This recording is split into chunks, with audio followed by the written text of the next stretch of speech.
بعد آج جن تین آیات کا ہمیں درس سننا ہے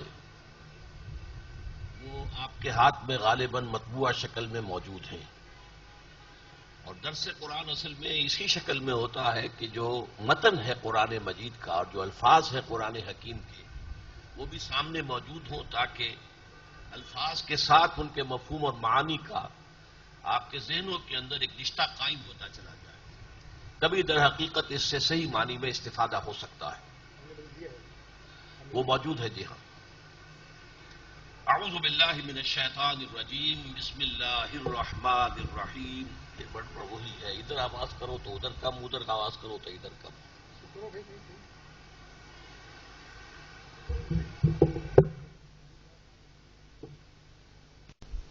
ایھا الذین آمنوا من یرتد منکم عن دینہ فسوف یأتی اللہ بقوم یحبهم ویحبونہ، صدق اللہ العظیم۔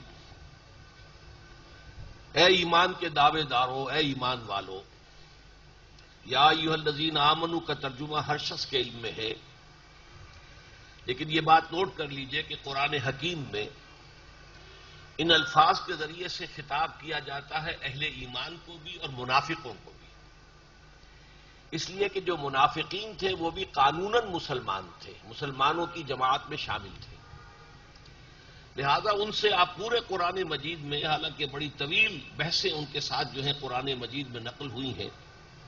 سورہ توبہ کا تو سب سے بڑا حصہ جو ہے وہ منافقین سے متعلق ہے، سورہ نساء جس کی کے بعد کی صورت ہم پڑھ رہے ہیں اس کا بھی بہت بڑا حصہ منافقین سے متعلق ہے، لیکن کہیں ایک جگہ بھی پورے قرآن میں یا ایھا الذین نافقوا کے الفاظ نہیں آئے، اے منافقوں، یہ الفاظ پورے قرآن میں نہیں آئے، لیکن یہ ہمیں اصل میں دیکھنا ہوتا ہے کہ یا ایھا الذین آمنوا سے جو خطاب اس مقام پر ہو رہا ہے اس میں روح سکون کس کی طرف ہے، تو یہ ابھی تو میری طرف سے اس کو تسلیم کر لیجئے، اس کے بعد یہ بات واضح ہو کر آپ کے سامنے آ جائے گی۔ یا ایھا الذین آمنوا من یرتد منکم عن دینہ، اس کا عام ترجمہ ہوگا جو کوئی بھی مرتد ہو جائے تم میں سے تمہارے دین سے۔ ارتداد جو ہے یہ دو طرح کا ہے، ایک یہ ہے کہ کوئی شخص اسلام کو چھوڑ کر کفر میں چلا جائے اعلانیہ طور پر، مرتد، جس کی سزا اسلامی ریاست میں قتل ہے۔ ایک ارتداد ہے باطنی، معنوی، وہ اصل میں نفاق ہے۔ اس ارتداد کو آپ سمجھ لیجئے، آپ تصور کیجئے ایک شخص کا جس کو نبی اکرم صلی اللہ علیہ وسلم کی دعوت بھلی لگی کہ بڑی صحیح باتیں ہیں، عمدہ باتیں ہیں، دل کو لگ رہی ہیں، ذہن بھی قبول کر رہا ہے، لیکن یہ کہ جب وہ قبول کر کے آگے بڑھتا ہے اور پھر قدم قدم پر اس سے قربانی کے مطالبے ہوتے ہیں، اللہ کی راہ میں خرچ کرو، اب میدان جنگ کی طرف چلو، نقد جان ہتھیلی پر رکھو، تو بہت سے لوگ ایسے ہوتے ہیں کہ جن کے قدموں میں لرزش پیدا ہو جاتی ہے۔ بہت سے لوگ ایسے بھی ہوتے ہیں کہ ہر چہ باد آباد ماں کشتی درا انداختین، اب جو ہو سو ہو، ہم نے تو اپنی کشتی جو ہے دریا میں ڈال دی ہے، اب یہ کشتی اگر تیرے گی تو ہم تیریں گے، یہ ڈوبے گی تو ہم بھی ڈوبیں گے۔ یہ تو تھے مومنین صادقین جو ایک مرتبہ جب آ گئے ایمان کے دائرے میں تو جو قربانی دینی پڑی، جو تکلیفیں آئیں انہوں نے جھیلی، برداشت کی، اور ہر امتحان میں کامیاب ہوئے۔ لیکن کچھ ضعف ارادہ کے لوگ بھی ہوتے ہیں، عزیمت نہیں ہوتی، ہمت نہیں ہوتی، وہ دین بھی چاہتے ہیں لیکن دنیا سے بھی ہاتھ دھونے کو تیار نہیں، دنیا کا نقصان بھی انہیں گوارا نہیں ہے، چاہتے ہیں کہ آخرت بھی ملے اور دنیا بھی ہماری عیش و آرام میں گزر جائے، اس کے لیے ہمیں کوئی قربانی نہ دینی پڑے، کوئی مشقت نہ جھیلنی پڑے۔ ایسے لوگوں کا معاملہ ہوتا ہے کہ وہ آگے بڑھ کر پھر پسپائی اختیار کرتے ہیں۔ ارتداد کے لفظی معنی ہے پسپائی اختیار کرنا، ردہ یا ردوں کو معنی ہے کسی کو موڑ دینا، ارتداد اسی سے باب افتعال بنا ہے، خود لوٹنا، پلٹنا، یعنی آدمی بجائے آگے بڑھنے کے پیچھے ہٹنا شروع ہو جائے۔ اس کی 3 سٹیجز تھیں۔ پہلی سٹیج یہ تھی کہ جو کوتاہی ہو جاتی تھی تو وہ لوگ آ کر اعتراف کر لیتے تھے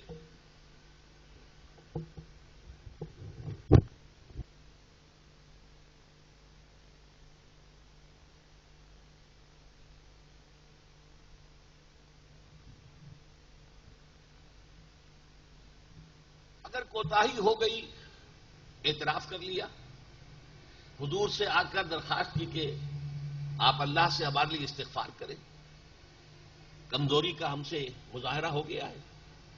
حضور بھی ان کو معاف کر دیتے تھے، اللہ سے استغفار بھی کرتے تھے۔ تو اس کو تو نفاق نہیں کہتے، یہ ضعف ایمان ہے جو کسی بہت مخلص صاحب ایمان پر بھی کبھی کسی وقت جو ہے وہ لاحق ہو سکتا ہے۔ جیسے کہ غزوہ تبوک کے موقع پر 3 نہایت مخلص صحابہ کا ذکر آتا ہے بڑی تفصیل کے ساتھ، بڑی لمبی حدیث ہے بخاری شریف کی، ان سے بھی خطا ہو گئی، انہوں نے آ کے اعتراف کیا، پھر انہیں اللہ کے رسول نے سزا دی، سوشل بائیکاٹ، 50 دن کا مقاطعہ۔ لیکن یہ کہ کچھ لوگوں کا معاملہ یہ ہوتا ہے کہ بار بار جب آ کر وہ معذرت کرتے ہیں تو اب انہیں ذرا شرم آنے لگتی ہے، اب وہ جھوٹے بہانے بنانے شروع کر دیتے ہیں۔ حضور میں تو بس چلنے کے لیے تیار تھا، بالکل میں نے تیاری بھی کر لی تھی، وہ اچانک میری اہلیہ بیمار ہو گئی ہے، بڑی شدید بیمار ہے اور کوئی بھی اعتبارداری کرنے والا نہیں ہے، لہذا مجھے اجازت دے دی۔ جھوٹے بہانے بنانا، جب یہ جھوٹے بہانے شروع ہوئے تو اب گویا کہ نفاق کی پہلی سٹیج کا آغاز ہو گیا۔ اسی لیے آپ قرآن مجید میں سورہ بقرہ کے دوسرے رکوع میں بھی، پھر سورہ منافقون میں بھی سب سے بڑا وصف جو ان کا شمار ہوتا ہے وہ جھوٹ ہے۔ اور بخاری اور مسلم کی جو روایات ہیں، آیت المنافق ثلاث، یا یہ کہ 4 چیزیں ایسی ہیں کہ جو کسی میں ہے تو وہ کٹر منافق ہے، ان میں بھی سب سے پہلے ہے وَإِذَا حَدَّثَ كَذَبَ، جب بات کرے جھوٹ بولے۔ اس کے بعد اگلی سٹیج آئی، انہوں نے دیکھا لوگ کچھ مسکرانے لگتے ہیں کہ یہ صاحب جو ہے ہر موقع پر ہی ان کے پاس کوئی عذر ہوتا ہے، کوئی نہ کوئی بہانہ ہوتا ہے، تو پھر وہ جھوٹی قسموں کے ذریعے سے وہ کسی طریقے سے اپنی بات کو باور کرانا چاہتے ہیں۔ اس کا ذکر بھی سورہ منافقون میں ہے، اتخذوا ایمانہم جنۃ فصدوا عن سبیل اللہ، انہوں نے اپنی قسموں کو ڈھال بنا لیا ہے اور اللہ کے راستے سے رک گئے۔ اس کے بعد پھر اگلی سٹیج جو تھی فائنل، یہ پہلی 2 سٹیجز ایسی ہیں جیسے ٹی بی کی 3 سٹیجز مشہور ہوتی تھی ایک زمانے میں۔ فرسٹ سٹیج میں ہے تو بہت آسانی سے علاج ہو جائے گا، سیکنڈ میں بھی ہے تو بھی علاج ہو سکتا ہے، تھرڈ سٹیج میں جانے کے بعد سمجھتے تھے کہ لا حاصل ہے، اب تو دن گنے جائیں گے۔ اسی طریقے سے تھرڈ سٹیج پھر وہ آتی تھی منافقت کی کہ اللہ کے رسول اور اہل ایمان سے دشمنی پیدا ہو جاتی تھی۔ ہم العدو فاحذرہم قاتلہم اللہ انا یؤفکون، یہ سورہ منافقون کے الفاظ ہیں۔ اے نبی، یہ لوگ اصل دشمن ہیں، یہ مارے آستین ہیں، یہ اندر سے ڈنک مار رہے ہیں، باہر کے دشمن کا مقابلہ آسان ہے اور ان کا سد باب جو ہے مشکل ہے۔ اب یہ جو منافقین تھے مدینے کے، ان کے بارے میں ایک بات اور سمجھ لیجئے، یہ اصل میں زیر اثر تھے یہود کے۔ مدینے کی یہ تاریخ آپ کے سامنے رہنی چاہیے، مدینے کے اصل آباد کار جو ہیں وہ اہل عرب نہیں تھے بلکہ یہودی تھے۔ یہ جو ڈایاسپورا ہوا تھا ان کا سن 70 عیسوی میں، جب انہیں فلسطین سے ملک بدر کیا گیا تو جس کا جہاں سینگ سمایا چلا گیا، یہ 3 قبیلے آ کر مدینے میں آباد ہو گئے۔ مدینہ آباد کرنے والے اصل یہودی تھے۔ اس کے بعد جبکہ یمن میں سیلاب آیا، وہاں تباہی آئی، تو وہاں سے جو قبیلے نکلے ان میں سے 2 یمن کے قبیلے اوس اور خزرج آ کر آباد ہو گئے مدینے میں۔ اس طرح یہ 5 قبیلے ہو گئے۔ اصل عرب قبیلے تھے اوس اور خزرج، اور یہودی قبائل تھے یہ 3، بنو قینقاع، بنو نذیر، بنو قریظہ۔ یہ 5 قبیلوں کا ایک شہر تھا، اور ذہن میں رکھیے، کنٹراسٹ ذہن میں رہے کہ مکہ ایک قبیلے کا شہر تھا، وہاں صرف قریشی ہوگا یا قریشی کا حلیف ہوگا یا قریشی کا غلام ہوگا، چوتھا کوئی آدمی مکے میں نہیں ہو سکتا تھا، ناممکن۔ لیکن یہاں 5 قبیلے تھے۔ اب ان میں ظاہر بات ہے کہ یہ اوس اور خزرج وہ قبیلے تھے جن کے پاس نہ کوئی کتاب آسمانی، نہ کوئی شریعت، نہ لکھنے پڑھنے کا کوئی رواج، اور یہودی تھے صاحب کتاب، تورات ان کے پاس، شریعت ان کے پاس، پڑھنے لکھنے کا رواج ان کے پاس، ان کے فقہا، ان کے علماء، ان کے مفتی حضرات۔ تو ظاہر بات ہے کہ رعب بہت تھا تمدن کے اعتبار سے کہ یہودی بہت متمدن ہیں، تعلیم یافتہ ہیں، بہت مہذب ہیں، جبکہ ہم عرب جو ہیں ہمارے پاس تو کچھ بھی نہیں۔ اس کی وجہ سے بہت سے لوگ جو ہیں اوس اور خزرج کے، یہ ان کے زیر اثر تھے۔ مرعوب بھی تھے، اور یہ کہ ان کی تمدنی جو ترقی تھی اس سے متاثر بھی تھے، اور اسی کی بنا پر ان کے بہت سے تعلقات قائم ہو گئے تھے، حلیفانہ تعلقات، دوستانہ تعلقات اوس و خزرج کے لوگوں کے، بنو قینقاع، بنو نذیر اور بنو قریظہ کے لوگوں کے ساتھ۔ اب جب نبی اکرم صلی اللہ علیہ وسلم تشریف لے آئے مدینہ منورہ ہجرت فرما کر، تو آپ نے ایک ایسا قدم اٹھایا جو تاریخ انسانی میں واقعہ یہ ہے کہ بڑے بڑے اسٹیٹس مین جو ہیں وہ رشک کرتے ہیں کہ کس قدر مناسب قدم تھا حضور نے جو اس وقت اٹھایا۔ منٹگومری واٹ کو اگر آپ پڑھیں تو کتنی کچھ تعریف اس نے کی ہے کہ ان تینوں یہودی قبیلوں سے آپ نے پیکٹ کیا، میثاق مدینہ، کہ اگر مدینہ پر باہر سے کوئی حملہ ہوگا تو ہم مل جل کر ایک امت ہو کر دفاع کریں گے۔ امت ایک اس معنی میں نہیں ہو گئے تھے، ایک امت کافر ہے، ایک امت مسلمہ ہے، وہ اس معنی میں امت نہیں، دفاع کے اعتبار سے ہم ایک امت ہو۔ لیکن جیسا کہ آپ کو معلوم ہے تینوں قبیلوں نے ایک ایک کر کے اس پیکٹ کی خلاف ورزی کی، سازشیں کی، حضور کے خلاف ریشہ دوانیاں کی، قریش کو سازش کر کر کے چڑھا کر لاتے رہے، لہذا ایک ایک کر کے ان کے ساتھ وہ پیکٹ ختم ہوا۔ غزوہ بدر کے فوراً بعد بنو قینقاع کو نکالا گیا مدینے سے، غزوہ احد کے فوراً بعد بنو نذیر نکالے گئے جن کا ذکر سورۃ الحشر میں ہے، اور بنو قریظہ کا خاتمہ ہوا ہے غزوہ احزاب کے بعد جس کا ذکر سورہ احزاب میں ہے۔ لیکن یہ جو لوگ تھے کہ جو ان کے زیر اثر تھے، اوس اور خزرج کے لوگ ایمان لے آئے، ان کے چودھری، ان کے بڑے بڑے لوگ ایمان لے آئے، تو اب سب لوگوں نے سمجھ لیا کہ پورا قبیلہ ایمان لے آیا ہے، لیکن سب کے دلوں میں ایمان جاگوزی نہیں ہوا تھا، اور خاص طور پر جو ان کے روابط تھے، تعلقات تھے، دوستیاں تھیں، تو جیسے آپ جانتے ہیں کہ کوئی بڑا گھنا جنگل ہو تو اس میں ایک تو درخت ہوتے اونچے اونچے، ایک انڈر گروتھ ہوتی ہے اس کے نیچے، جھاڑیاں ہیں، جھنکاڑ ہیں درختوں کے نیچے، تو یہ یہود کے جو قداور درخت تھے وہاں پر موجود، ان کے نیچے انڈر گروتھ کی حیثیت سے یہ نفاق کے پودے، نفاق کی جھاڑیاں، یہ جھاڑ جھکاڑ جو ہے نفاق کا، یہ ان کے زیر اثر تھا۔ اب جب یہ کشمکش اس انتہا کو پہنچ گئی، جب یا تو ادھر یا ادھر، جیسے کہ ابھی آپ نے دیکھا کہ صدر بش نے کہا یا ہمارے دوست ہو یا دشمن، تیسری بات کوئی نہیں، تو جو جد و جہد ہو رہی تھی غلبہ دین کے لیے، جو جہاد کر رہے تھے حضور اور آپ کے صحابہ کرام رضی اللہ تعالی عنہم اجمعین وصلی اللہ علیہ وسلم، جب وہ اس کرٹیکل اسٹیج پر پہنچ گیا معاملہ کہ اب یا ادھر یا ادھر، تو ان کی جان پر بن گئی کہ ہم اپنے دوستیاں، اپنے تعلقات، اپنے ان کے ساتھ حلیفانہ روابط، ہمارے جو بھی ہے خاندانی ان کے ساتھ مراسم چلے آ رہے ہیں، یہ کیسے توڑ دیں؟ یہ ہے پس منظر اصل میں کہ جس میں یہ آیات نازل ہوئی ہیں۔ بلکہ آج تو ہم 3 آیتیں چونکہ معین کر دیا گیا تھا تو میں وہیں سے درس شروع کر رہا ہوں، لیکن نوٹ کیجئے اس رکوع کی 6 آیتیں ہیں۔ پہلی 3 آیتوں میں سے میں صرف آپ اس کو پہلا لفظ سناؤں گا، باقی اس کے بعد جو ہے اس کے بارے میں گفتگو کروں گا اختتام پر، اس لیے کہ وہ اس وقت کے حالات کے اعتبار سے قرآن مجید کی اہم ترین آیت ہے، جو اس رکوع کی پہلی آیت ہے۔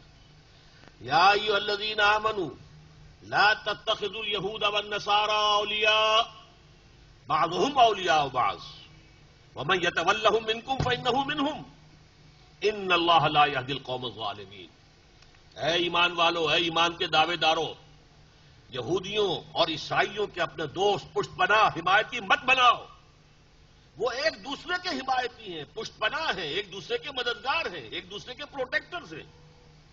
وَمَن يَتَوَلَّهُم مِّنكُمْ، یہ اس سے زیادہ سخت دھمکی آئی نہیں ہے قرآن میں۔ جو کوئی بھی تم میں سے ان کے ساتھ دوستی کرے گا فَإِنَّهُ مِنْهُمْ، اللہ کے نزدیک وہ انہی میں سے شمار ہوگا، وہ مسلمان شمار نہیں ہوگا، وہ یہودی یا نصرانی شمار ہوگا۔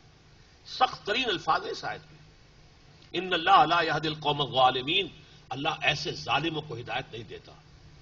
یہ ہے اصل پس منظر۔ اس پس منظر میں اب جو لوگ اس دوراہے پر آ کر ٹھٹک گئے تھے، میں نے عرض کیا تھا یا تو ایک انسان کا طرز عمل یہ ہوتا ہے کہ ہر تباد آباد، اب جو ہو سو ہو۔ تارق جو بر کنارہ اندلس سفینہ سوخت، تاریخ نے جب کہ ہسپانیہ کے ساحل پر اتر گئے اپنی کشتیاں جلا دی تاکہ کسی کے دل میں خیال بھی نہ آ سکے کہ واپس جا سکتے ہیں، اب تو یہیں پر مریں گے یا یہیں پر اللہ کی کا دین جو ہے اسے غالب کریں گے. تو ایک تو لوگ وہ ہوتے ہیں، ایک وہ لوگ ہیں جو ٹھٹک کر کھڑے رہ جاتے، چلیں نہ چلیں، بڑھیں نہ بڑھیں، ہمت کریں نہ کریں. ان کے اندر وہ ضعف ارادے کی قوت نہیں، عزیمت نہیں، ہمت نہیں، حوصلہ نہیں، بالکل یکسو نہیں ہو گئے ہیں کہ اب ہمیں تو آخرت درکار ہے، دنیا سے کوئی سروکار نہیں. جب تک یکسو نہ ہو آدمی تو پھر وہ ٹھٹک کر کھڑا ہوتا ہے، وہ پیچھے ہٹتا ہے. جبکہ جو لوگ جن کے اندر خلوص اور اخلاص ہے وہ آگے بڑھتے ہیں دشمن کے مقابلے کے لیے. یہ پیچھے ہٹیں گے، تھوڑا تھوڑا کر کے پیچھے ہٹیں گے. یہ ارتداد معنوی ہے، ارتداد قانونی نہیں. قانونی ارتداد تو یہ ہے کہ کوئی شخص کھلم کھلا عیسائی ہو جائے، کوئی شخص کھلم کھلا. جیسے آپ کو معلوم ہے حضرت ام حبیبہ رضی اللہ تعالی عنہا جب ہجرت حبشہ کر کے گئی ہیں اپنے شوہر کے ساتھ، تو ان کا شوہر وہاں جا کر عیسائی ہو گیا، مرتد ہو گیا. جب مرتد ہو گیا تو نکاح ختم ہو گیا. پھر حضور نے پیغام بھیجا ہے، اس لیے کہ آخر ابو سفیان کی صاحبزادی تھی، گویا کہ قریش کے بڑے اونچے گھرانے کی. تو حضور نے پیغام بھیجا ام حبیبہ کو، اور حضرت نجاشی رحمۃ اللہ علیہ نے نکاح پڑھایا غائبانہ. حضور مدینے میں ہے، نکاح وہاں ہو رہا ہے حبشہ میں، اور نجاشی رحمۃ اللہ علیہ نے ہی اپنی طرف سے مہر ادا کیا. تو یہ ارتداد ایک قانونی ارتداد ہوتا ہے کہ ایک شخص کھلم کھلا عیسائی ہو جائے، یہودی ہو جائے، ہندو ہو جائے، سکھ ہو جائے، پارسی ہو جائے، اور اسلامی ریاست اگر قائم ہے تو اس کی سزا قتل. قتل مرتد پر ایک کتاب ابھی ہم نے چھاپی ہے جسٹس تنزیل الرحمان صاحب کی، جو ہمارے ہاں کی بڑی علمی شخصیت ہیں. ان کی بڑی پرانی کتاب تھی، بہت عرصے سے وہ جو ہے دستیاب نہیں تھی. ویسے اس موضوع پر مولانا مودودی کا ایک رسالہ بھی موجود ہے، قتل مرتد. لیکن یہ چونکہ جسٹس ہے، قانون دان، لہذا ان کی کتاب جو ہے وہ واقعہ یہ ہے کہ جو حضرات بھی اس مسئلے کے قانونی پہلوؤں کو سمجھنا چاہیں انہیں ضرور جسٹس تنزیل الرحمان صاحب کی اس کتاب کو پڑھنا چاہیے. لیکن یہ ہے ارتداد قانونی، ارتداد ظاہری. ایک ہے نفاق، ارتداد معنوی، پیچھے تو ہٹ رہے ہیں لیکن اسلام کا جو اوپر لیبل ہے وہ لگا ہوا ہے. اس کی میں بہترین مثال دیا کرتا ہوں، بہت عرصہ ہو گیا ان چیزوں کو، کہ جیسے کہ کوئی شہتیر ہے، دیمک اسے لگ گئی ہے. وہ دیمک کو بھی اللہ نے کیا کیڑا ہے چھوٹا سا، لیکن اتنی سمجھ دے رکھی ہے کہ وہ شہتیر کو اندر ہی اندر کھوکھلا کرتی ہے، اوپر جو ہے ایک ونیئر چھوڑتی جاتی ہے. دیکھنے والوں کو پتہ نہ چلے کہ اندر سے کھوکھلا ہو گیا شہتیر، اندر سے کھا جائے گی. یا دروازے کی چوکھٹ ہے وہ اندر سے کھا جائے گی لیکن اوپر سے نظر نہیں آئے گا. وہ تو جب اچانک شہتیر گرے گا معلوم ہوگا کہ یہ تو در حقیقت اس کو کھا لیا دیمک نے. بلکہ یہی واقعہ یاد آ کہ حضرت سلیمان کے ساتھ ہوا تھا. یا کولو من ساتا، ان کا جو عصا تھا اسے دیمک چٹ کر گئی، لیکن وہ کھڑے رہے. اور وہ جب گرے ہیں تب جنوں کو معلوم ہوا کہ لوگ ہم تو یہ سمجھ رہے تھے کہ سلیمان زندہ ہیں اور ہماری نگرانی کر رہے ہیں، معلوم ہے ہمارے پاس غیب کا کوئی علم نہیں ہے. بہرحال یہ نفاق جو ہے دیمک کی طرح ہے، اندر سے ایمان کو کھوکھلا کر دیا، وہ کفر ہو گیا. جیسے سورہ منافقون میں کہا گیا ذالک بانہم آمنوا ثم کفروا فتبع علی قلوبہم، یہ ایمان تو لائے تھے لیکن پھر انہوں نے کفر کیا ہے اور اب ان کے دلوں کے اوپر مہر کر دی گئی ہے. اب یہ تفقہ اور اصل فہم انہیں حاصل نہیں ہو سکتا. تو یہ ہے کہ اندر سے کھوکھلے ہو گئے لیکن اوپر سے مسلمان ہیں، وہ ہے جن سے خطاب ہو رہا ہے.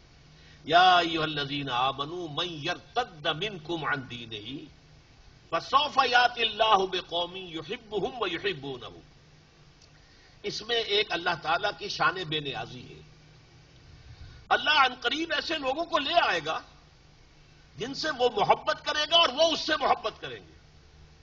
یعنی تم یہ نہ سمجھو کہ یہ سائبان تمہارے اٹھائے ہوئے اٹھا ہوا ہے، تم اگر ہٹ جاؤ گے تو یہ گر جائے گا. نہیں، اللہ کا دین ہے، اللہ تمہیں ہٹائے گا کسی اور کو لے آئے گا. تم مردود ہو جاؤ گے، راندہ درگاہ حق ہو جاؤ گے. جیسے کہ سورہ محمد کی آیت میں فرمایا گیا ان تتولوا یستبدل قوما غیرکم، ہم نے تمہیں چنا ہے، هو اجتباکم، تمہیں پسند کر لیا ہے، تمہیں اونچا رتبہ دیا ہے، لیکن اگر تم پیٹھ دکھا دو گے ہم تمہیں ہٹائیں گے، کسی اور قوم کو لے آئیں گے. ہماری قوت تخلیق ختم تو نہیں ہو گئی. اسی طریقے سے فرمایا کہ اگر تم یہ راستہ چھوڑ دو گے، اللہ اور اس کے رسول کی مدد نہیں کرو گے، دین کے لیے سرفروشی، جانفشانی، قربانی کا معاملہ نہیں کرو گے، اللہ اوروں کو لے آئے گا تمہاری جگہ. فسوف یأتی اللہ بقوم، ایسے لوگوں کو لے آئے گا اب یہاں جو الفاظ آئے ہیں اور یہ 3 اعتبارات سے یہ ہے اصل میں جس کے لیے ہمارے ساتھیوں نے آج اس درس کے لیے ان آیات کو منتخب کیا ہے. یہ مقام اس اعتبار سے بہت پیارا مقام ہے. اس میں 3 ڈائمنشن سے اللہ کی محبوب شخصیتوں کے کردار کا جائزہ لیا گیا. پہلی ڈائمنشن کیا ہے؟ اللہ ان سے محبت کرے گا، وہ اس سے محبت کریں گے. اب یہ نہایت پیارا انداز ہے، پورے قرآن مجید میں منفرد ہے یہ مقام، اس لیے کہ اللہ اور اہل ایمان کی محبت کا ذکر تو قرآن میں ہے بہت جگہ. ان اللہ یحب المحسنین، اللہ محسنین کو پسند کرتا ہے. ان اللہ یحب الذین یقاتلون فی سبیلہ صفا کانہم بنیان مرصوص، اللہ کو اپنے ان بندوں سے محبت ہے جو اس کی راہ میں جنگ کرتے ہیں صفے باندھ کر گویا کہ سیسا پلائی ہوئی دیوار ہے. اسی طرح والذین آمنوا اشد حبا للہ، جو واقعتاً صاحب ایمان ہے ان کی شدید ترین محبت اللہ کے ساتھ ہوتی ہے. تو علیحدہ علیحدہ اللہ کی محبت اہل ایمان کے لیے اور اہل ایمان کی محبت اللہ کے لیے، یہ تو مختلف مقامات پر مل جائے گی. لیکن جس انداز میں نہایت دل آویز انداز میں یہاں بات آئی ہے، یہ محب اور محبوب کو بیک وقت جو سامنے لایا گیا ہے، یحبہم و یحبونہ، ان کا پہلا وصف یہ ہوگا کہ اللہ ان سے محبت کرے گا. یہ بات بڑی عجیب ہے. اصل میں اس کے اندر ایک بڑا گہرا رمز جو ہے وہ پوشیدہ ہے. دیکھیے، اگرچہ اللہ تعالیٰ نے ہمیں ہدایت دی، یہ راستہ غلط ہے، یہ راستہ صحیح ہے، تمہارا اختیار ہے، تم صحیح راستہ اختیار کرو یا غلط راستہ اختیار کرو، ہم نے تمہیں بتا دیا ہے. انا ہدیناہ السبیل اما شاکرا و اما کفورا، راستہ ہم نے دکھا دیا، تمہارا اختیار ہے، تم شکر گزار بندے بنو یا ناشکرے بن جاؤ. لیکن یہ ہمارا چوائس جو ہے، اس میں بھی اللہ تعالیٰ کے فضل اور عنایت کا دخل ہوتا ہے. اگر میں چوز کرتا ہوں کہ میں اللہ ہی کے راستے پر چلوں گا تو یہ بھی اللہ کے فضل کے بغیر ممکن نہیں ہے، اس میں بھی اللہ کی عنایت ہوتی ہے. محبت پہلے اللہ کی طرف سے آتی ہے. اسی کو کہا جاتا ہے کہ ایک تو ہوتے سالک مجذوب، ایک ہوتے مجذوب سالک. کچھ لوگ ایسے ہوتے ہیں جنہیں اللہ اپنی طرف کھینچ لیتا ہے. اللہ یجتبی الیہ من یشاء، اللہ جس کو چاہتا ہے اپنی طرف کھینچ لیتا ہے. اب حضرت عمر تو نکلے تھے حضور کو قتل کرنے کے ارادے سے، اللہ نے زبردستی کدھر جا رہے ہو ادھر آؤ گیا، اور وہ اپنی وہ تلوار ننگی جو حضور کے قتل کرنے کے ارادے سے ننگی لے کر تلوار جا رہے تھے، اسے گلے میں حمائل کر کے غلاموں کی طرح حاضر ہو گئے. تو وہاں اجتباع پہلے ہوا ہے، ہدایت بعد میں آئی ہے. اور بعض لوگ وہ ہوتے ہیں جن کو سالک مجذوب کہتے ہیں، جو لوگ خود چلتے ہیں قدم بقدم قدم بقدم اللہ کی طرف، اور پھر اللہ انہیں اپنی طرف کھینچ بھی لیتا ہے بعد میں. لیکن پہلے ان کی عمل کی جد و جہد ہوتی ہے. ایک وہ ہوتے ہیں جنہیں اللہ کھینچ لیتا ہے، جس کو چاہے اس کی پسند ہے. تو یہ وہ لوگ ہیں جن کو اللہ کھینچ لیتا ہے. یہ سورہ حج کی آخری آیت میں بھی ہو اجتباکم، اللہ نے تمہیں چن لیا ہے، پسند کر لیا ہے. یہ اللہ کا فضل سمجھو. اور اس کا پھر عکس کیا ہوگا؟ یحبونہ، وہ اس سے محبت کریں گے. یہ میں بھی آیت آپ کو سنا چکا ہوں سورہ بقرہ کی، والذین آمنوا اشد حبا للہ. ایمان کی یہ ڈیفینیشن جو ہے یہ بہت کم لوگوں کے سامنے ہے. اہل ایمان تو حقیقت میں وہ ہیں کہ جو شدید ترین محبت اللہ سے کرتے ہیں. کوئی محبت ان کے دل کے سنگھاسن پر اللہ کی محبت کے برابر براجمان نہیں ہو سکتی. اس کے بالا ہو جانا تو گویا کہ یوں سمجھیے قیامت ہے، برابر بھی نہیں. اللہ بڑا غیور ہے. بڑا پیارا شعر ہے حضرت مجذوب کا رحمت اللہ علیہ، ہر تمنا دل سے رخصت ہو گئی، اب تو آجا اب تو خلوت ہو گئی. اللہ دل میں آتا ہے بندہ مومن کے جبکہ دل خالی ہو چکا ہو، ہر محبت سے خالی ہو چکا ہو، تب محبت خداوندی ڈیرا جماتی. یہ معاملہ جو ہے یحبون اشد حبا للہ. اسی کو پھر سورہ توبہ کے اندر آپ کو معلوم ہے کس قدر سخت آیت ہے. قل ان کان آباؤکم وابناؤکم واخوانکم وازواجکم وعشیرتکم واموال اقترفتموها وتجارۃ تخشون کسادها ومساکن ترضونها احب الیکم من اللہ ورسولہ وجہاد فی سبیلہ فتربصوا حتی یاتی اللہ بامرہ واللہ لا یہدی القوم الظالمین.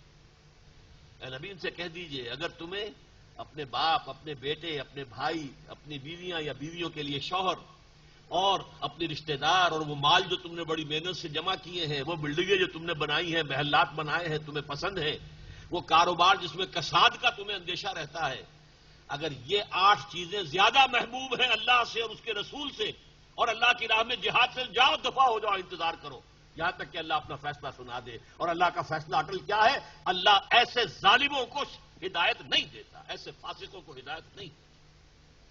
جب تک توحید فی المحبت نہیں آ جائے گی. ایک ہے عقیدے کی توحید، اللہ ایک ہے، اللہ کی صفات میں کوئی اس کے ساتھ شریک نہیں ہے، یہ عقیدہ ہے. ایک ہے عملی توحید، محبوب ترین ہستی اللہ بن جائے، کوئی اور شے اس کے برابر محبوب نہ ہو. یہ توحید فی المحبہ، محبت میں توحید اللہ کی. اللہ یہ نہیں کہتا کہ ساری محبتیں ختم کر دیں، تابع کر دو. اولاد کی محبت اللہ کی محبت کے تابع رہے، والدین کی محبت اور اللہ کی محبت کے تابع رہے. تین محبتیں بالا ترین رہے، اللہ کی محبت، رسول کی محبت اور اللہ کی راہ میں جہاد کی محبت. بہرحال یہاں فرمایا پہلا ان کا وصف، پہلی ڈائمنشن کیا ہے؟ یحبہم، اللہ ان سے محبت کرے گا، وَيُحِبُّونَهُ، اور وہ اللہ سے محبت کرے گا. دوسری ڈائمنشن، اب اللہ کے ساتھ تعلق تو یہ ہو گیا محبوبیت کا، محب اور محبوب. اب یہ انسانوں کے ساتھ تعلق، وہ اس کی ڈائمنشن کیا ہے؟ اذلۃ علی المؤمنین اعزۃ علی الکافرین. اہل ایمان کے حق میں بہت نرم، بہت ہی متواضع، جھک جانے والے اہل ایمان کے لیے. اذلہ کا لفظ آتا ہے کمزور کے لیے. عربی زبان میں ذلت جو ہے، اردو کے اندر تو ذلیل کے معنی کچھ اور ہو جاتے ہیں، کمینگی کا مفہوم آ جاتا ہے. عربی میں یہ معنی نہیں ہے، بلکہ ذلیل کے معنی کمزور کے ہیں. تو آپ جو ہے اہل ایمان کے سامنے تو کمزوری ثابت کریں. اچھا بھائی جو بات آپ کہہ رہے ہیں مانتا ہوں، اچھا بھائی جو بھی آپ کو چاہیے میں اپنے امکانی حد تک آپ کے ساتھ تعاون کروں گا.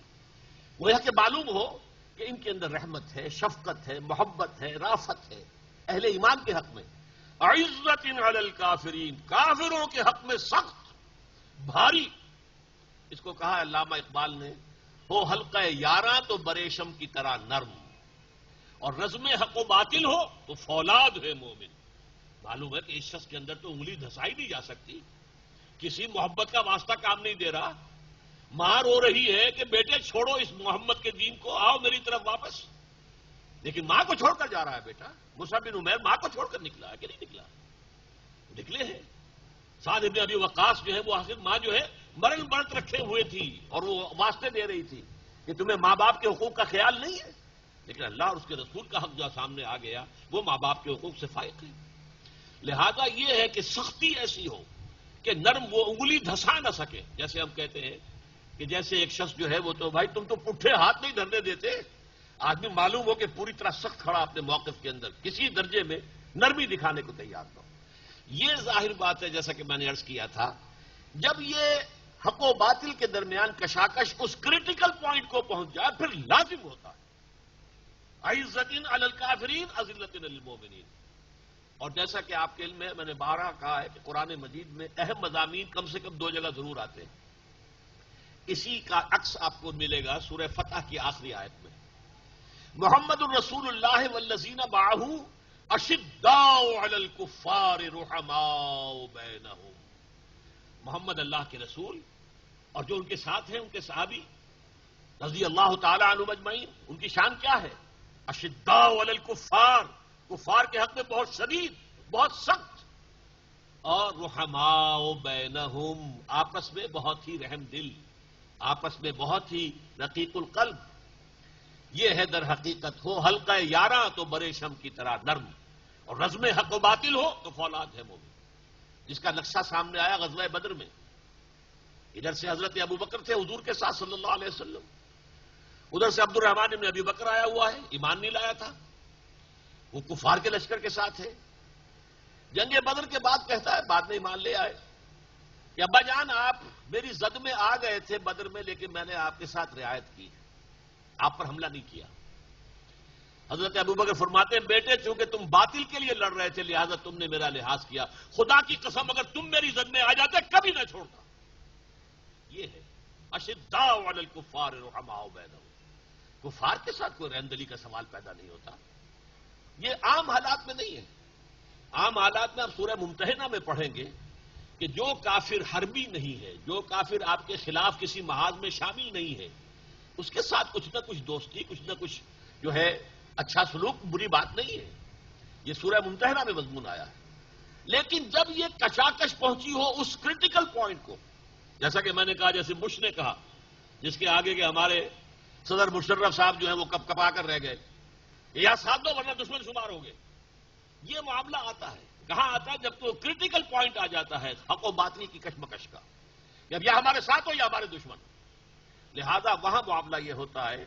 یہ میں نے کیا سیکنڈ ڈائمنشن ہے اس کیریکٹر کی، اس کردار کی، جو اللہ کے محبوب بندے ہیں. اذلۃ علی المومنین اعزۃ علی الکافرین، جو سورہ فتح میں آیا ہے اشداء علی الکفار رحماء بینہم. اب تیسری ڈائمنشن، اللہ کے ساتھ تو ہو گئی باہمی محبت، یحبہم ویحبونہ. ادھر دائیں بائیں اہل ایمان کے لیے بہت نرم، اہل کفر کے لیے بہت سخت. اب تیسری ڈائمنشن، یجاہدون فی سبیل اللہ، جہاد کرتے ہیں اللہ کی راہ میں، ولا یخافون لومۃ لائم، اور کسی ملامت کرنے والے کی ملامت کا کوئی خوف نہیں کرتے. اب یہ معاملہ بڑا لمبا ہو جائے گا. جہاد کے معنی کیا ہے؟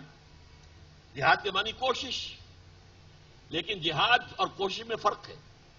جوہد کے معنی کوشش، جہاد کے معنی کشاکش، جب مقابلہ ہوتا ہے. جیسے ٹگ آف وار ہے، آپ کو معلوم ہے رسا کشی ہو رہی ہے، ایک ٹیم ادھر سے کھینچ رہی ہے، دوسری ٹیم ادھر سے کھینچ رہی ہے، ایک جیتے گی ایک ہارے گی. اسی طرح کسی بھی معاملے میں ایک وہ گروہ ہے حزب اللہ جو اللہ کی پارٹی ہے، وہ اللہ کے دین کو غالب کرنا چاہتے ہیں. دوسری حزب الشیطان مقابلے میں موجود ہے، وہ شرک اور کفر کے لیے زور لگا رہے ہیں. ابو جہل جو ہے ان کا لیڈر ہے، ان کے درمیان تو کشاکش ہوگی کہ نہیں ہوگی. یہ ہے جہاد. اب اس جہاد کے مختلف مراحل ہیں.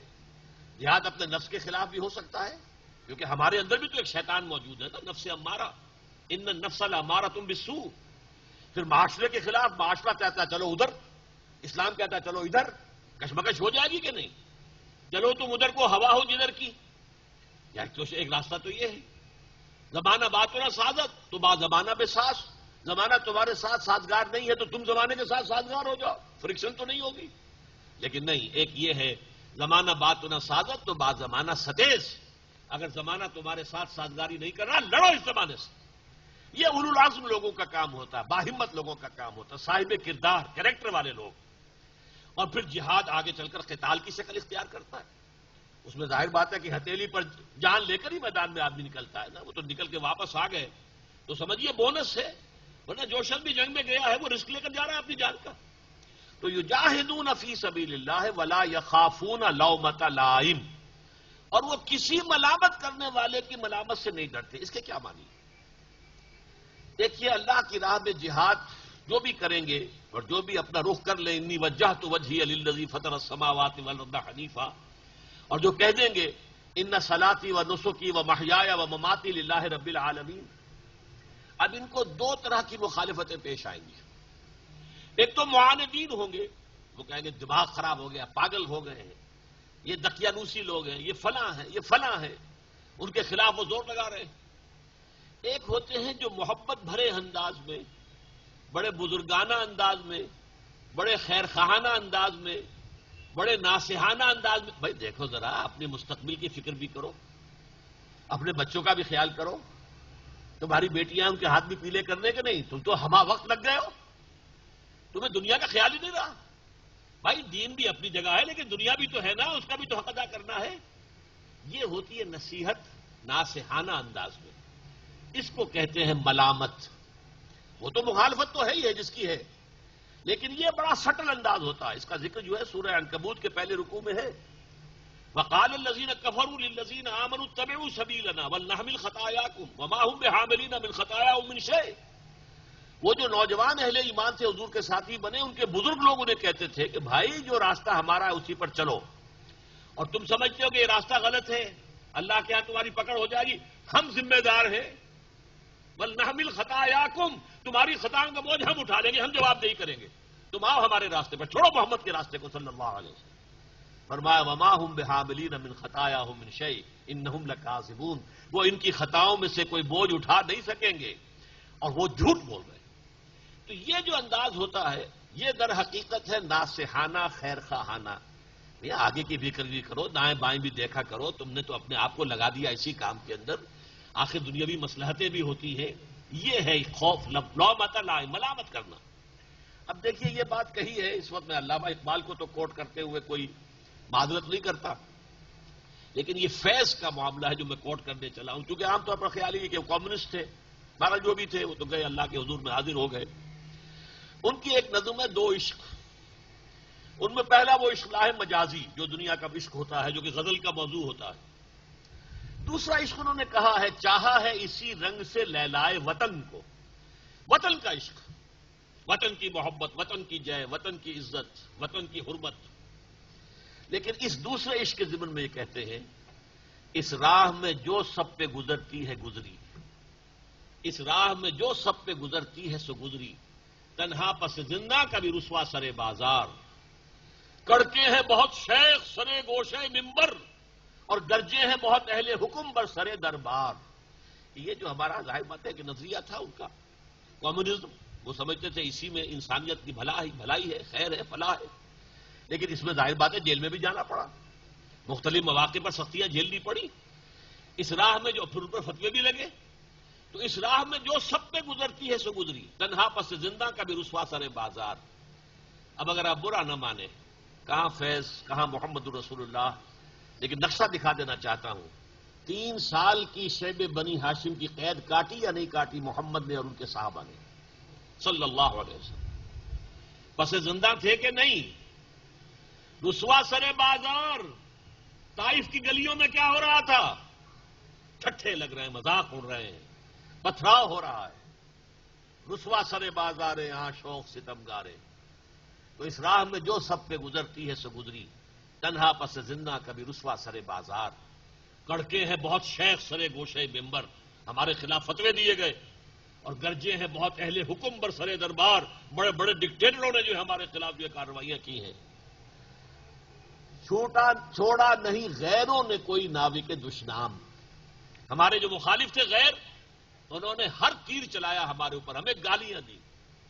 اور چھوٹی نہیں اپنوں سے کوئی طرز ملامت، اپنوں سے جو ہوتی ہے یہ خیر خواہانہ انداز، یہ طرز ملامت، یہ وہ لفظ ہے.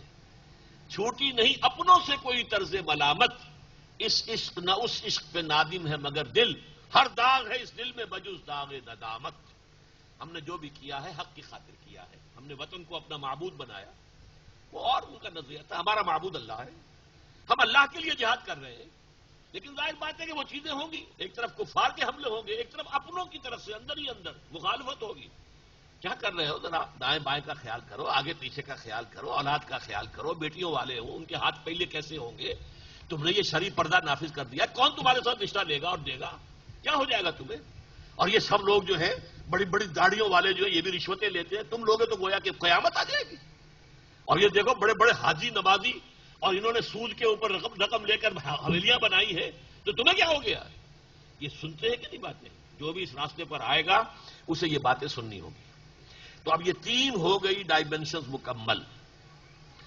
یا ایھا الذین آمنوا من یرتد منکم عن دینہ، اے اہل ایمان، اس لیے کہ وہ بھی اہل ایمان شمار کرتے تھے اپنے آپ کو منافق. جو بھی کوئی تم میں سے اپنے دین سے پسپائی اختیار کرے گا، پیچھے ہٹے گا. یہاں یہی مسئلہ ہوتا ہے، یا آگے بڑھو یا پیچھے ہٹتا ہوں گا، کھڑا نہیں. سکون محال ہے قدرت کے کارخانے میں، یا آگے بڑھیں گے یا پیچھے ہٹیں گے. کسی جگہ پر کھڑا ہونا ممکن نہیں ہے. جیسے کہ حضور نے فرمایا جس شخص کے دینی اعتبار سے 2 دن برابر ہوئے وہ گھاٹے میں رہا. کل کے مقابلے میں آج آپ کی دینی حالت بہتر ہونی چاہیے تھی. کل جتنی ہی ہے، یہ 24 گھنٹے تو ضائع ہو گئے نا. کہاں گئے؟ کہاں حساب دو گے؟ اور آج جو حالت ہے کل جو آنے والی ہے اس میں بہتر نہیں ہوئے تو پھر گھاٹا ہے. جس کے 2 دن برابر ہیں وہ خسارے میں ہے. مسلسل ترقی، آگے بڑھو. تو یا تو پیش رفت ہوگی، آگے بڑھنا ہوگا، اور یا یہ کہ پسپائی ہو جائے گی، پیچھے ہٹ جاؤ گے. تو جو کوئی پسپائی کا راستہ اختیار کرے گا تو عنقریب اللہ تعالیٰ ایسے لوگوں کو لے آئے گا جن سے وہ محبت کرے گا اور وہ اس سے محبت کریں گے. وہ اہل ایمان کے حق میں بہت نرم ہوں گے، برے شم کی طرح نرم. کیا خوبصورت الفاظ اقبال نے استعمال کیے. ہو حلقہ یارا تو برے شم کی طرح نرم، ریشم کی طرح نرم. عزت علی الکافرین اشداء علی الکفار، جیسا کہ میں نے آپ کو بتایا. رزم حق و باطل ہو تو فولاد ہے مومن. اور تھرڈ ڈائمنشن یجاہدون فی سبیل اللہ، وہ جہاد کریں گے اللہ کی راہ میں، ولا یخافون لومۃ لائم، اور کسی ملامت کرنے والے کی کسی ملامت کا کوئی اثر قبول نہیں کرے. یہ ہے کردار اللہ کے محبوب بندوں کا. اب اگر دل میں کوئی ہوک سی اٹھی ہو کہ اللہ ہمیں یہ اختیار کرنے کی توفیق دے دے، تب تو یہ کہ میرا یہ بیان کرنا بھی مفید، آپ کا سننا بھی مفید. اور اگر یہ دل میں آرزو نہیں پیدا ہو رہی کہ اللہ تعالی ہمیں بھی ان میں شامل کر دے، اللہم ربنا اجعلنا منہم، اللہم ربنا اجعلنا منہم، اللہم ربنا اجعلنا منہم. اے اللہ ہم سے محبت فرما اور ہمارے دلوں میں اپنی محبت کو سب سے بالا کر دے، اور اے اللہ ہمیں یہ طرز عمل اختیار کرنے کی توفیق دے اہل ایمان کے حق میں بہت نرم چارہ اور کفار کے مقابلے میں سخت. اور اللہ ہمیں ہم توفیق دے، ہم جہاد کریں تیرے راستے میں، کپائیں اس میں اپنی جانیں اور مال، اور نہ کسی مخالفین کی مخالفت کی پرواہ کرے اور نہ کسی اپنے ناصحین کی جو اس نوع کی نصیحتیں ہیں ان پر کان دھرے. فرمایا ذالک فضل اللہ یؤتی من یشاء. دیکھیے بہت پیارے الفاظ ہیں یہ اللہ کا فضل ہے، وہ دیتا ہے جس کو چاہتا ہے. اس لیے کہ فضل کسے کہتے ہیں؟ فضل کہتے ہیں بغیر استحقاق کوئی شے ملے. ایک ہوتی اجرت یا اجر، ایک کام آپ نے کیا اس کا اجر مل رہا ہے آپ کو، ایک مزدوری آپ نے کی اس کی اجرت مل رہی ہے. یہ ہے بقدر جو محنت اور بقدر مشقت جو ہے وہ آپ کو اجرت یا اجر ملے گا. فضل جو ہے بلا استحقاق. سادہ ترین مثال یہ ہے کہ آپ نے کسی معمار کو اپنے ہاں کسی مرمت کے کام پہ لگایا تھا، فرض کیجئے 100 روپے 150 روپے اس کی دہاڑی طے تھی. آپ نے دل میں نوٹ کیا کہ بہت محنت سے شخص نے کام کیا، دل لگا کے کام کیا. اس نے یہ نہیں دیکھا کہ کوئی مجھے دیکھ رہا ہو تبھی کام کروں، نہیں، بلکہ وہ اپنی دھن کے اندر. تو آپ اس کو کہتے ہیں بھائی 150 تو تمہاری وہ دہاڑی اور یہ 20 روپے میری طرف سے. اور یہ فضل ہے، یہ فضل ہے، اضافی ہے. تو ذالک فضل اللہ یؤتی من یشاء. یہ اللہ کا فضل ہے، جسے چاہتا دیتا ہے. ہر شخص کے لیے نہیں ہے یہ. اللہ سے واسألوا اللہ فضلہ، اللہ سے اس کا فضل تلاش کرو، مانگو اللہ سے فضل مانگو اللہ کا. تو اس حوالے سے ہمیں اللہ تعالیٰ سے دعا کرنی چاہیے. اللہم انی اسألک من فضلک. آپ کو معلوم ہے نماز کے لیے مسجد میں داخل ہو تو کیا پڑھتے ہیں؟ اللہم افتح لی ابواب رحمتک، اور نکلتے ہیں اللہم انی اسألک من فضلک. یہ فضل کا جو ہم سوال کرتے ہیں، اللہ سے دعا کرتے ہیں اللہ ہمیں فضل دے. ذالک فضل اللہ یؤتی من یشاء. اب کہیں ایسا خیال نہ ہو جائے کہ یہ تو کروڑوں انسان ہیں، اللہ تعالیٰ کا فضل کتنا ہوگا جو سب کو بانٹ دے ہو. فرمایا واللہ واسع علیم. اللہ بہت کشادگی والا ہے، اس کی وسعتوں کا تمہیں اندازہ نہیں ہے، اس کے خزانوں کے اتھاہ ہیں. واسع علیم، لیکن علیم بھی ہے. یؤتی کل ذی فضل فضلہ. وہ دیکھتا ہے کون حقدار ہے فضل کا، اسے دیتا ہے. فضل کا بھی حقدار ہونا پڑتا ہے، کسی درجے میں اپنے آپ کو مستحق بنانا پڑتا ہے. یؤتی کل ذی فضل فضلہ. وہ فضل عطا کرتا ہے صاحب فضل کو، لیکن اس میں اس کا چوائس ہے. علیم ہے، کون جو ہے واقعتاً اس کی قدر کر سکتا ہے، کون ہے کہ جو اس کا حق ادا کر سکتا ہے، کون ہے کہ جو اللہ تعالیٰ کی طرف سے اس انعام و اکرام کا حق ادا کر سکتا ہے. واللہ واسع علیم. اب دیکھیے اگلی آیت، اور اس کے لیے جو میں نے پس منظر آپ کو پہلے بتا دیا تو اب ایک لفظ خود بول رہا ہے، انما ولیکم اللہ ورسولہ. دیکھو مسلمانوں، یہ تمہاری رشتہ داریاں دوستیاں یہ نہیں. تمہارا ولی، تمہارا پشت پناہ، تمہارا مددگار، تمہارا حمایتی، تمہارا دوست تو یا تو اللہ ہے، ورسولہ، اور اس کا رسول ہے، والذین آمنوا، اور اہل ایمان. تمہاری دوستی ان تین کے ساتھ محدود ہو جانی چاہیے. دیکھیے جسے کہتے ہیں نا کسی کے ساتھ کو اچھا سلوک کر دینا، وہ کسی کافر کے لیے بھی جیسا کہ میں نے کہا برا نہیں ہے. اگر وہ حربی نہیں ہے، آپ کے خلاف ایکٹیو نہیں ہے، آپ کے خلاف کسی اتحاد میں شامل نہیں ہے، وہ جس کو تظاہرہ کہا گیا قرآن مجید میں کہ انہوں نے لم یظاہروا علیکم، کسی کے ساتھ جو ہے گٹھ جوڑ نہیں کیا تمہارے خلاف، اس کے ساتھ کوئی اچھا سلوک بھی کرو، کوئی حرج نہیں. لیکن دلی محبت اور بھروسہ اور حمایت یہ اللہ اور اس کے رسول اور اہل ایمان کے سوا کسی کے ساتھ نہیں. یہ کارڈینل پرنسپل ہے، جان لیجیے. دلی محبت نہیں ہوگی، چاہے باپ ہو. میں بھی آپ کو آیت میں سنا دوں گا چاہے باپ ہو، بیٹے ہو، بھائی ہو، کوئی ہو. یہ اتنا اہم معاملہ ہے، اس لیے کہ اسی پر تو سارا دار و مدار ہے. میں اب یہاں ذرا ایک بات کہہ دوں، بعض حضرات کی شاید اچھی نہ لگے. کام ہو رہے ہوتے ہیں، کوئی دینی کام ہی ہے، تحریک ہے، لوگ بات سمجھ بھی لیتے ہیں کہ یہ راستے غلط پر پڑ گئے، ہم راستہ ہم نے چھوڑ دیا، اصل ہماری قیادت غلط رخ موڑ گئی ہے. لیکن چھوڑ کیسے دیں؟ ہماری تو دوستیاں ہیں، ہمارے تعلقات ہیں، ہمارے کاروباری معاملات ہیں، ہماری رشتہ داریاں ہیں، کیسے چھوڑ دیں؟ جیسے سورہ عنکبوت میں کہا گیا، مودۃ بینکم فی الحیات الدنیا، دنیا کی زندگی میں تمہاری باہمی جو محبتیں ہیں وہ تمہیں روکے ہوئے ہیں. ورنہ تمہیں معلوم ہے کہ یہ بت پرستی کیا مانی دارت، اس کی کوئی حقیقت ہی نہیں ہوتا ہے. یہ دوستیاں، یہ محبتیں، یہ حلیفانہ تعلقات معمولی نہیں ہوتے. ان کو چھوڑنا، ان کو کاٹنا آسان کام نہیں ہوتا. تو اس کی اہمیت ان آیات سے سمجھیے. انما ولیکم اللہ، دیکھو تمہارا اصل ولی تو اللہ ہے، مددگار، پشت پناہ، ہمدرد، تمہاری پشت پناہی کرنے والا، نصرت دینے والا. ورسولہ، پھر تمہاری ولایت اور دوستی اور خلوص اور اخلاص سب سے بڑھ کر رسول کے ساتھ. والذین آمنوا، اور پھر اہل ایمان. اب الذین آمنوا کی ذرا شرح کی ہے. کون ہے وہ آمنو؟ الذین یقیمون الصلاۃ، جو نماز قائم کرتے ہیں سب سے پہلے. اب یہ ایک اور اعتبار سے یہ تین چیزیں آ رہی ہیں یہاں پر. پہلے وہ تین ڈائمینشنز، یحبہم ویحبونہ، اذلۃ علی الکافرین، اذلۃ علی المسلمین، عزۃ علی الکافرین، یجاہدون فی اللہ ولا یخافون لومۃ لائم. اس کے بعد اب یہ تین باتیں آ رہی. یقیمون الصلاۃ ویؤتون الزکاۃ وہم راکعون، جو نماز قائم کرتے ہیں، زکوٰۃ ادا کرتے ہیں اور جھکتے ہیں.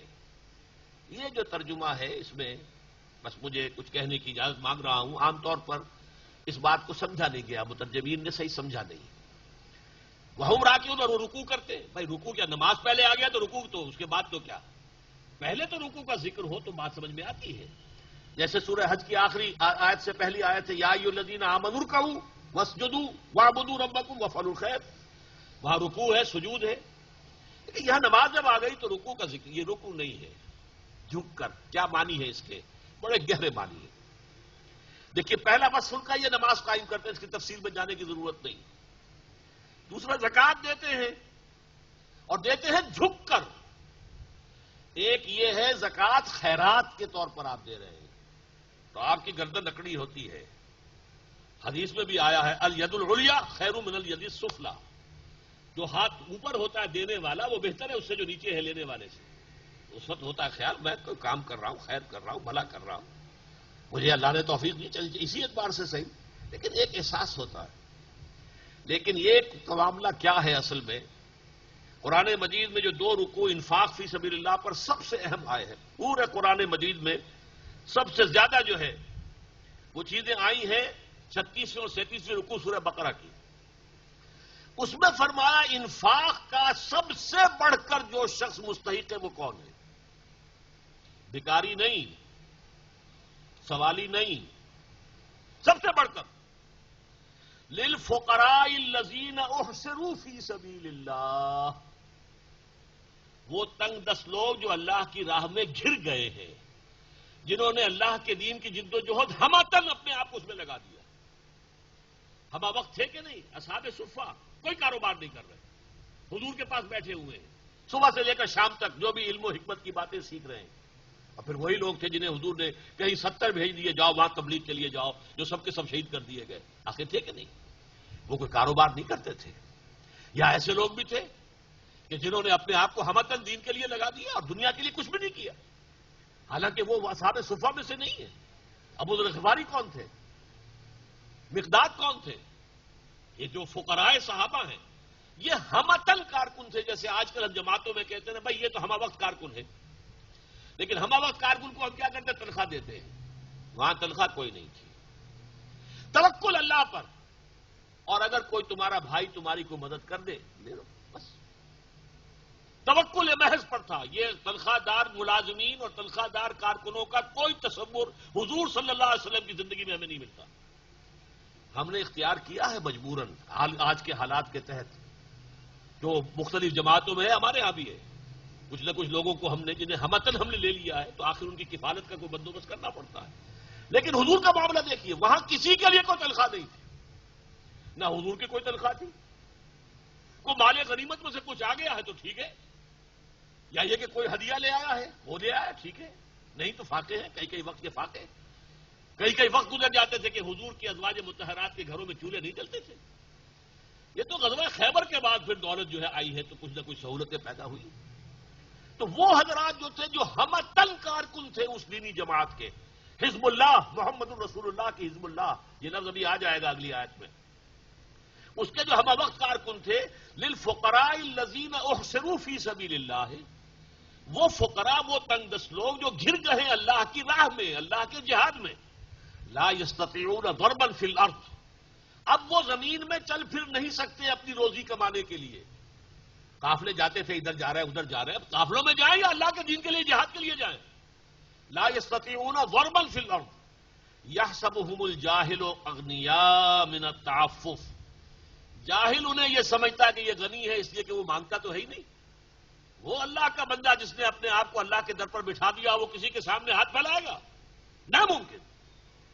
وہ تو یہ کہ وہ تو ایک تو ہے سوالی جو آپ کے کپڑے پکڑ کر کھڑے ہو جاتے ہیں، وہ تو اپنی محنت پر وصول کرتے ہیں آپ سے، تنگ آ کر آپ کو نکال کے ان کو دیتے ہیں تو وہ پیچھا چھوڑتے ہیں آپ کا.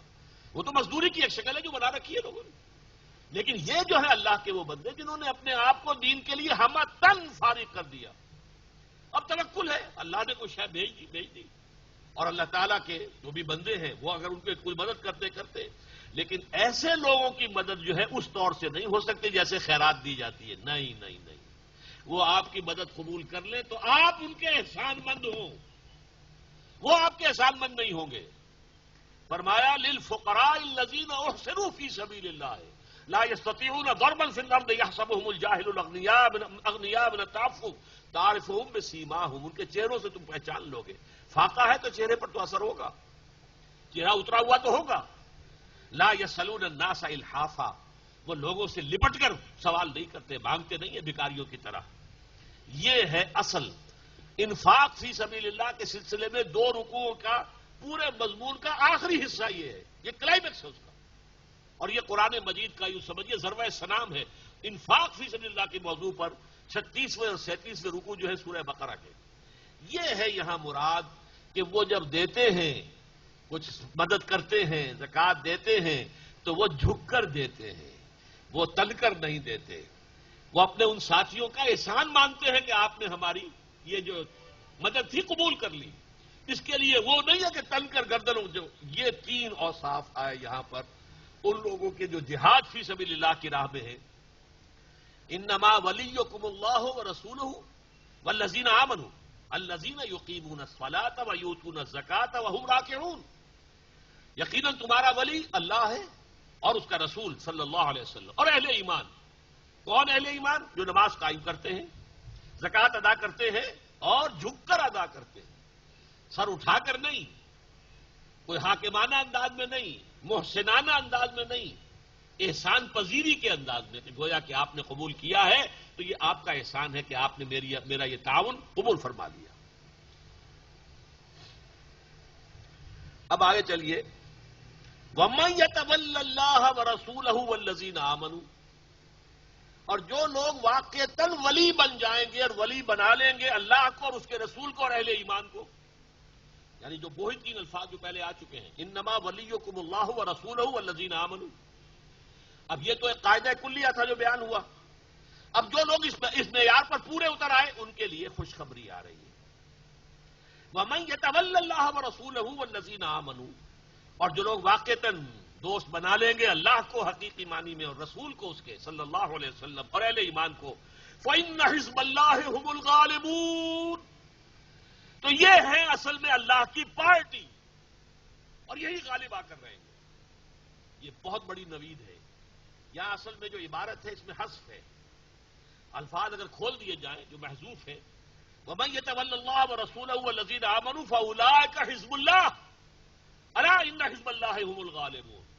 جو لوگ اس ٹیسٹ میں پورے ہو جائیں گے کہ ان کی دوستی دلی اور ان کی محبت قلبی صرف اللہ اور اس کے رسول اور اہل ایمان کے ساتھ ہو، صادق الایمان اہل ایمان، منافقین نہیں، ضعفاء نہیں، پیچھے ہٹنے والے نہیں، آگے بڑھنے والے.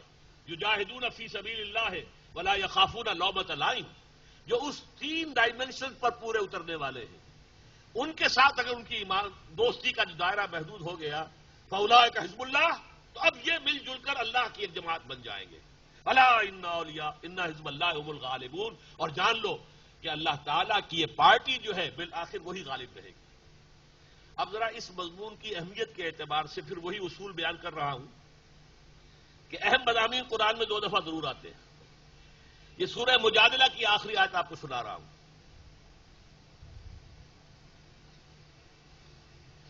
لا تجد قوما یؤمنون باللہ والیوم الآخر، تم ہرگز نہیں پاؤ گے ان لوگوں کو جو اللہ پر ایمان رکھتے ہیں اور یوم آخر پر ایمان رکھتے ہوں، یوادون من حاد اللہ، کہ وہ محبت کرتے ہیں ان سے جو اللہ کے دشمن ہوں. کیسے ہو سکتا ہے؟ آپ کا خلوص اگر اللہ کے ساتھ ہے تو اس کے دشمن کے ساتھ کیسے دوستی ہوگی؟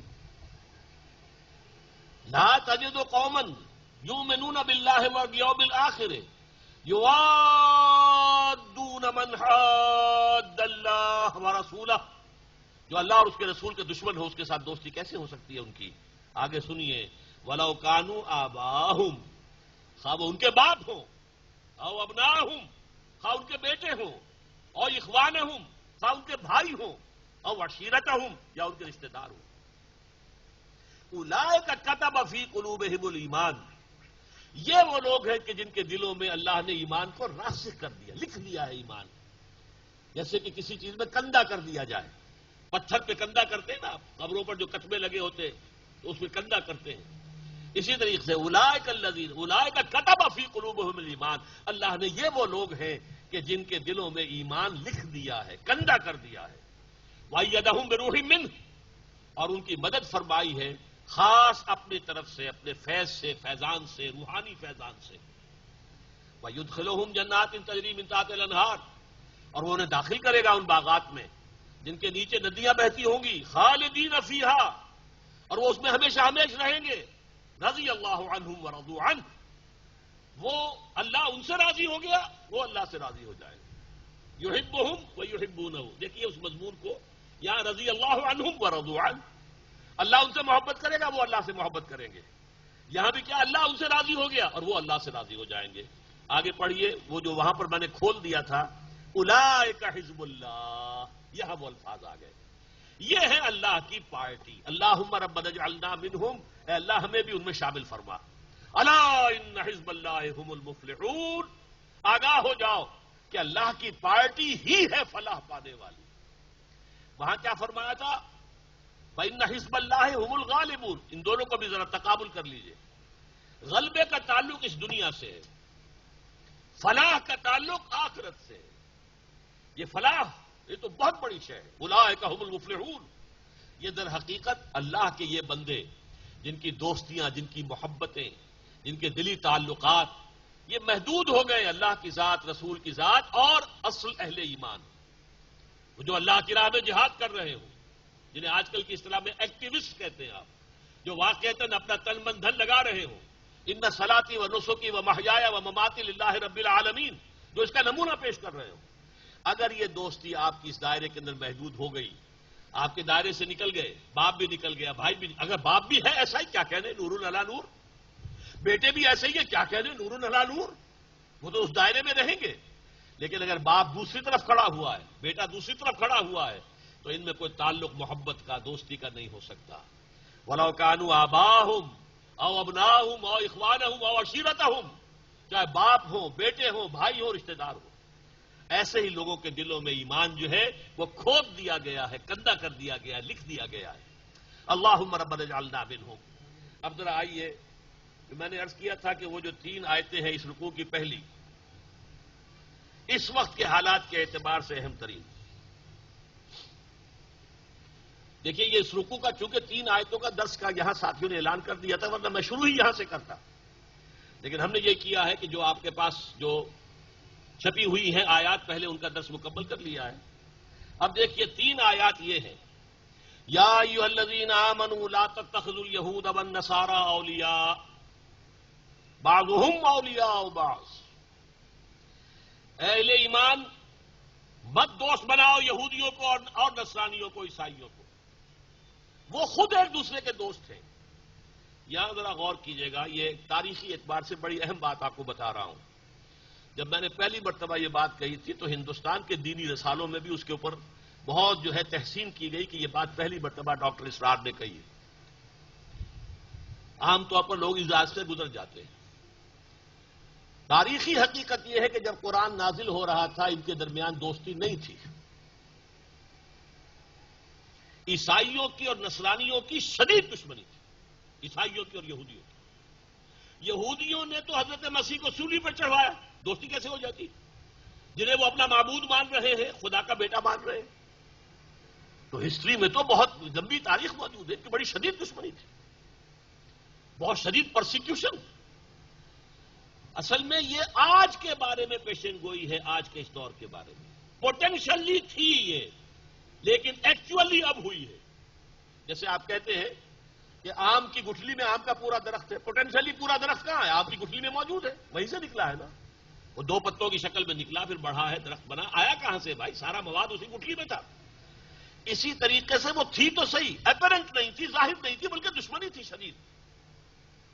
قرآن مجید میں آیا ہے ہم نے اغرینا بینہم العداوۃ والبغضاء، ہم نے ان کے درمیان بغض اور دشمنی پیدا کر دی ہے، تو ایک دوسرے کے دشمن تھے۔ وقالت الیہود لیست النصارى علی شیء وقالت النصارى لیست الیہود علی شیء وهم یتلون الکتاب، سورہ بقرہ کی آیت ہے کہ نہیں؟ یہودی کہتے ہیں نصارہ کی کوئی حقیقت نہیں، نصارہ کہتے ہیں کہ یہودیوں کی کوئی حقیقت نہیں۔ تو یہ تو ان کے درمیان تو بڑی سخت دشمنی تھی۔ یہ اصحاب الاخدود کون تھے؟ یہودی بادشاہ یمن کا کچھ عرصے کے لیے یہودیوں کی حکومت قائم ہو گئی تھی یمن میں، ذو نواس۔ اس نے حضرت عیسیٰ کے پیروکاروں کو زندہ جلایا تھا، اصحاب الاخدود۔ والسماء ذات البروج والیوم الموعود وشاہد ومشہود کتب اصحاب الاخدود النار ذات الوقود اذ هم علیہا قعود وهم علی ما یفعلون بالمؤمنین شہود۔ ہزاروں عیسائیوں کو اس شخص نے زندہ جو ہے کھائی بنا کر آگ کی اس میں جلایا، یہودی نے۔ تو یہودیوں اور عیسائیوں کے درمیان ہرگز دوستی اس وقت نہیں تھی جب یہ آیت نازل ہوئی۔ پوٹینشل دوستی تھی اندر، لیکن باہر ایکچوئل دشمنی تھی۔ یہ ہوا ہے، یہ کل مجھے تقریر جو کرنی ہے اس میں اس کی پوری تفصیل آپ کے سامنے رکھوں گا کہ کس طریقے سے، کن ہتھ کنڈوں سے، کن چال بازیوں سے، کن سازشوں سے پھر یہودیوں نے آج جو شکل بن چکی ہے، یہ صرف دوستی کی نہیں ہے بلکہ پورا عالم عیسائیت یہودیوں کے پنجے میں آ چکا ہے، گرفت میں۔ وہ یہودیوں کے تابع ہیں اب۔ جیسے علامہ اقبال جو ہے 1905 سے 1908 تک رہے تھے یورپ میں، جرمنی میں رہے اور انگلستان میں رہے، اور وہاں انہوں نے دیکھا جو کچھ، فرنگ کی رگے جہاں پنجہ یہود میں ہے۔ یہ پنجہ یہود میں آج پورا عالم عیسائیت آ چکا ہے۔ ان کے درمیان شدید گہرا جو ہے وہ معاونت ایک دوسرے کے ساتھ، اور اسی کے بل پر یہ اسرائیل قائم ہوا ہے۔ کیا یہودیوں کا باپ بھی قائم کر سکتا تھا اسرائیل؟ یہ تو جو آپ کو معلوم ہے یونائٹڈ نیشن نے بنا کر دیا ہے۔ پہلا وہ تھا لیگ آف نیشنز، اس نے بنا کر بالفور ڈکلریشن جو ہے اس کے تحت ان کو آباد ہونے کی اجازت دی گئی۔ یہ تفسیر مجھے کل جو ہے، میرا خطاب اسی موضوع پر ہے۔ انسانیت کے اصل دشمن کون ہے؟ کون سیاہی گھول رہا ہے وقت کے بہتے دریا میں؟ یہ ساری خباثتیں جو تاریخ انسانی میں آ رہی، کہاں سے آ رہی ہیں؟ اس کی الٹیمیٹ سورس کیا ہے؟ یہ مجھے موضوع ہے کل کا، آپ نے اگر اخبار میں اشتہار بھی دیکھ لیا ہو تو وہاں تفصیل سے بیان کروں گا۔ یہ آج کے لیے آئے تھے جو قرآن میں اتری، اس وقت ان کی دوستی ہے، اس وقت گٹھ جوڑ مکمل ہے، بلکہ یہودی جو ہے وہ ان کے اوپر قابو یافتہ ہے۔ بعضهم اولیاء بعض۔ اب دیکھیے حضور کے زمانے میں یہودیوں کا طرز عمل کچھ اور تھا، عیسائیوں کا طرز عمل کچھ اور تھا۔ یہودی بدترین دشمن تھے، بدترین دشمن، اور نصارہ مسلمانوں کے ساتھی تھے۔ اسی سورہ مائدہ میں آیت موجود ہے، لَتَجِدَنَّ أَشَدَّ النَّاسِ عَدَاوَةً لِلَّذِينَ آمَنُوا الْيَهُودَ وَالَّذِينَ أَشْرَكُوا۔ تم یہ دیکھو گے کہ اہل ایمان کے بدترین دشمن تو یا تو مشرکین ہیں اور یا یہودی ہیں، اور دوسری طرف جو اشد مودۃً، جو محبت والے ہیں، والذین قالوا انا نصارى، یہ وہ لوگ ہیں جو کہتے ہیں کہ ہم نصارہ ہیں۔ میں وہ آپ کو سنا ہی دوں آیات، اس وقت مجھے مستحضر نہیں ہے.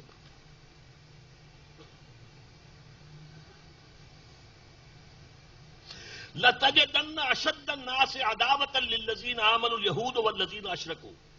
تم لازماً پاؤ گے کہ اہل ایمان کے شدید ترین دشمن تو وہ ہیں جو یہودی ہیں اور مشرک ہیں.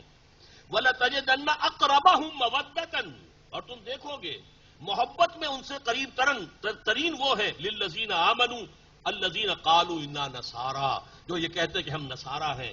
ذَلِكَ بِأَنَّ مِنْهُمْ قِسِّيسِينَ وَرُهْبَانًا وَأَنَّهُمْ لَا يَسْتَكْبِرُونَ. اور یہ اس لیے ہے کہ ان میں درویش ہیں، ان میں راہب ہیں، وہ استکبار نہیں کرتے. آخر حضور کو پہچاننے والا بحیرہ راہب کون تھا؟ عیسائی تھا نہیں. حضرت سلمان فارسی کو راستہ دکھانے والا حضور کی طرف کون تھا؟ عیسائی راہب. نجاشی ایمان لے آیا کہ نہیں؟ ہرقل بھی ایمان لانا چاہتا تھا لیکن اس کے درباری ساتھ نہیں دے رہے تھے.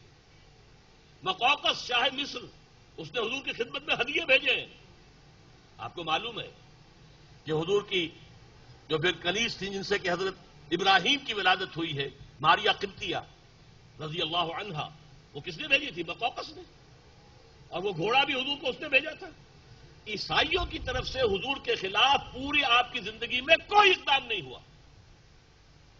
وہ تو عیسائیوں کے تحت تھا ایک بادشاہ، وہ جو ریلی بادشاہ سمجھ لیجیے شام کا، جس نے کہ حضور کے ایلچی کو شہید کر دیا تو اس کے ساتھ جنگ جو ہے شروع ہو گئی.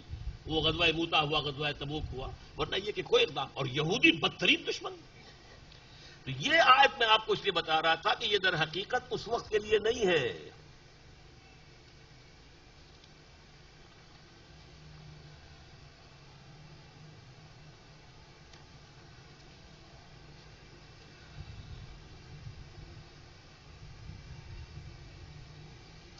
یا ایھا الذین آمنوا لا تتخذوا اليہود والنصارى اولیاء. میں پھر ڈنکے کی چوٹ کہہ رہا ہوں، یہ آج کے لیے ہی آیت قرآن مجید میں نازل ہوئی.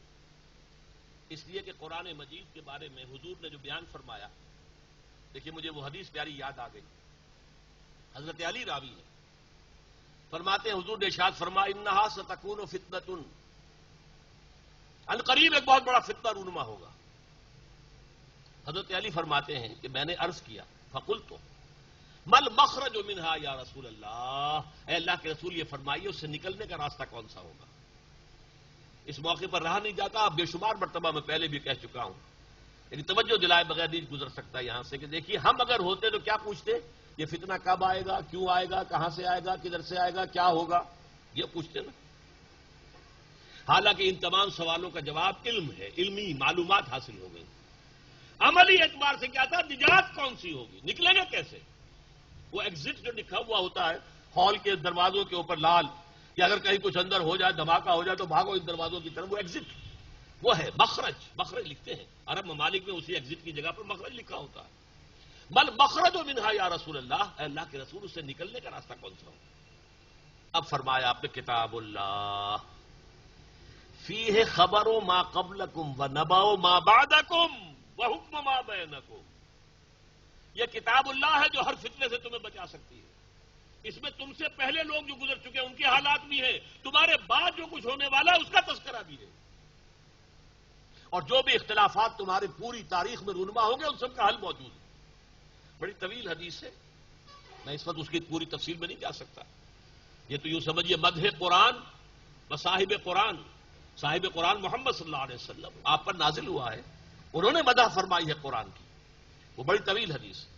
بہرحال بھائی اس آیت کی طرف، یا ایھا الذین آمنوا لا تتخذوا اليہود والنصارى اولیاء بعضهم اولیاء بعض ومن یتولہم منکم فانہ منہم. میں پہلے بیان کر چکا ہوں، یہ سخت ترین فتویٰ ہے. جو کوئی تم میں سے انہیں دوست بنائے گا اور ان کو حمایتی بنائے گا، ڈالروں کی بوچھار کروائے گا اپنے اوپر، وہ انہی میں سے ہے. وہ پھر امت مسلمہ کا فرد نہیں ہے. یہ سخت ترین آیت ہے آج کے حالات میں. ہم نے کیا کیا ہے؟ طالبان حکومت کو سپورٹ کرنے والے ہم، بنوانے میں ان کے ہمارا ہاتھ، ہم نے ریکگنائز کیا، مسلسل ساتھ دیا. آزمائی کی گھڑی آئی تو پتاشے کی طرح بیٹھ گئے. آج یہ امریکہ اور برطانیہ آج ان کے سامنے کھڑے ہو گئے. کن کے خلاف؟ جنہوں نے اللہ کا دین قائم کیا ہے، جنہوں نے شریعت کو نافذ کیا ہے، جنہوں نے 90-95% علاقے میں امن و امان قائم کیا ہے، ان کے خلاف کس کے ساتھ ہاتھ ملا رہے ہیں، کس سے دوستی کر رہے ہیں؟ یہ ہے ہمارا طرز عمل آج کا. اور سب جان لیجئے ہم سب اس میں شریک ہیں پھر، اس لیے کہ جب ہماری حکومت کر رہی ہے تو ہم شریک ہیں. ہماری بھی طرف سے گویا کہ اس کے لیے امپلائڈ جو ہے وہ رضامندی داخل ہے، موجود ہے، امینڈمنٹ ہے ہماری. یہ ہمارے اوپر فتویٰ لگ رہا ہے. وَمَن يَتَوَلَّهُم مِّنكُمْ فَإِنَّهُ مِنْهُمْ. جو کوئی بھی تم میں سے ان کو دوست بنائے گا اور پشت پناہ بنائے گا اور حامی بنائے گا اور مددگار بنائے گا، وہ انہی میں سے شمار ہوگا. ان اللہ لا يهدي القوم الظالمین. یقیناً اللہ تعالیٰ ایسے ظالموں کو ہدایت نہیں دیتا. اس کی کیا معنی ہے؟ زبردستی ہدایت نہیں دیتا. ظالم ظلم سے باز آ جائے، توبہ کرے، اللہ ہدایت دے گا. فاسق فاجر فسق و فجور کو چھوڑ دے، توبہ کرے، اللہ ہدایت دے گا. لیکن اللہ ظالم کو ظالم ہوتے ہوئے زبردستی ہدایت نہیں دیتا، فاسق کو فاسق ہوتے ہوئے زبردستی ہدایت نہیں دیتا. یہ اللہ تعالیٰ کی ہدایت جو ہے وہ ایسی گھٹیا شے تو نہیں ہے. وہ تو جو بھی مستحق ہوتے ہیں اللہ تعالیٰ انہی کو دیتا. اب سنیے اگلی آیت، اس وقت کا بہترین نقشہ جو آ رہا ہے. یہ 3 آیات اس وقت پاکستان کے موجودہ حالات کی عظیم ترین عکاسی ہے. فَتَرَى الَّذِينَ فِي قُلُوبِهِم مَّرَضٌ. تو تم دیکھتے ہو کہ جن کے دلوں میں روگ ہے. روگ کیا ہے؟ نفاق. قرآن مجید میں جیسا میں نے کہا تھا نا، T B first stage, second stage, third stage. واقعتاً یہ مرض ہے، نفاق مرض ہے. پہلی سٹیج جبکہ جھوٹے بہانے بنانے شروع کیے. دوسری سٹیج جبکہ جھوٹ کے اوپر قسمیں کھانی شروع کر دی. تیسری سٹیج یہ کہ اللہ اور اس کے رسول اور اللہ کے دین کے دشمن بن گئے.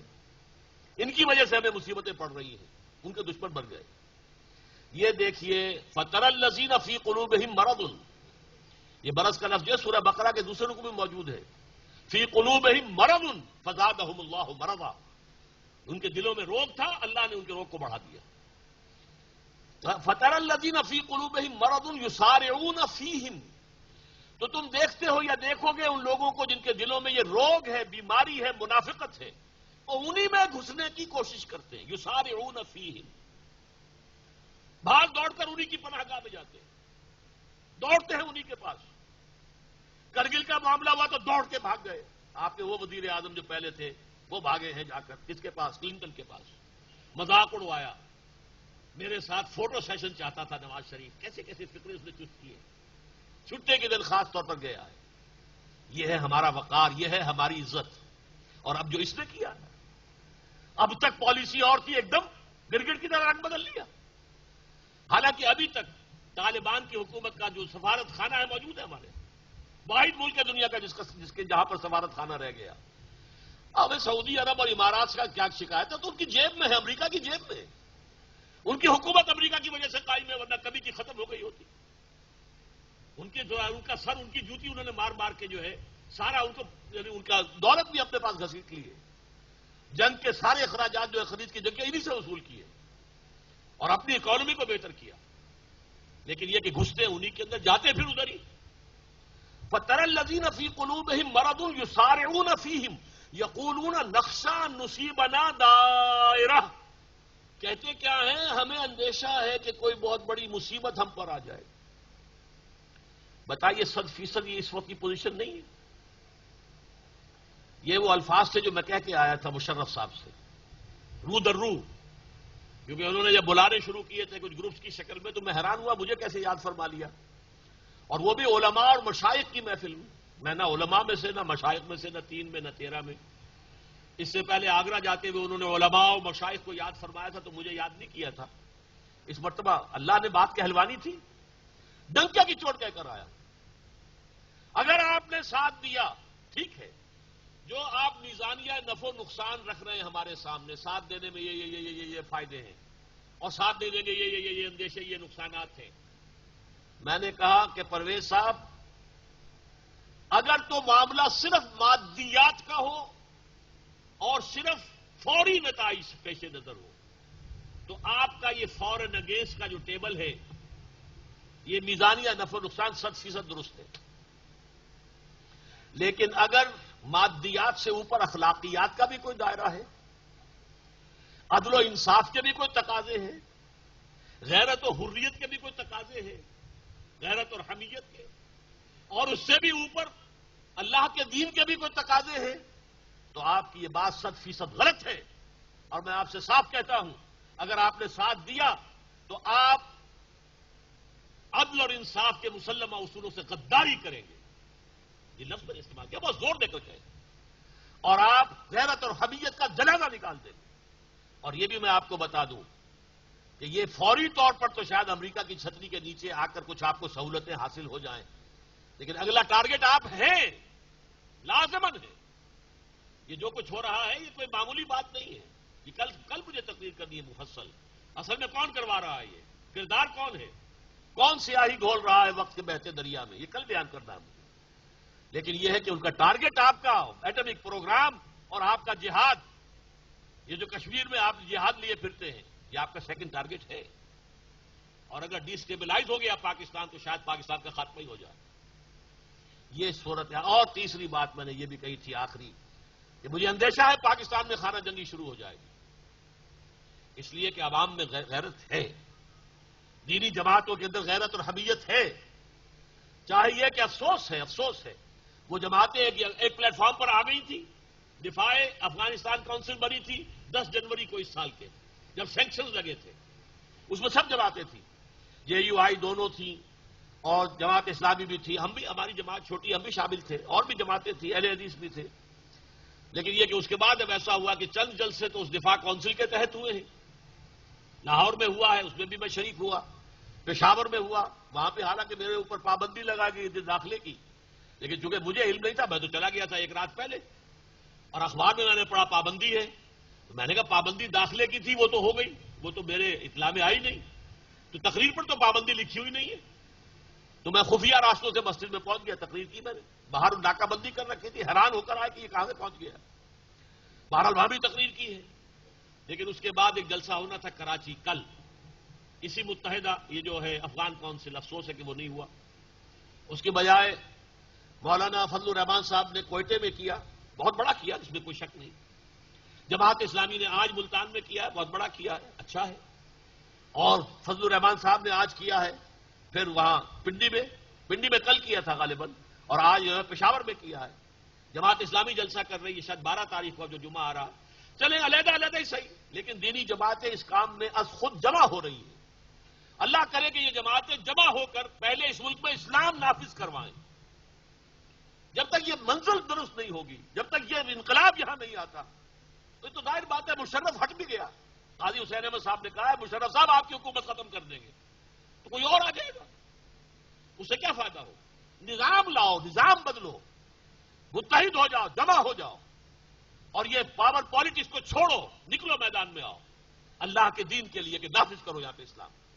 اور پھر یہ کہ افغانستان جہاں شریعت اسلامی نافذ ہوئی اور پاکستان یہاں بھی شریعت نافذ ہو، تبھی تو جوڑ بیٹھے گا نا، ورنہ ہمارا سیکولر نظام، ہماری ٹی وی، ہمارا ریڈیو دیکھے، وہ تو کوئی اسلام کا نقشہ تو نہیں ہے، تو اس حوالے سے کیسے جوڑ ملے گا؟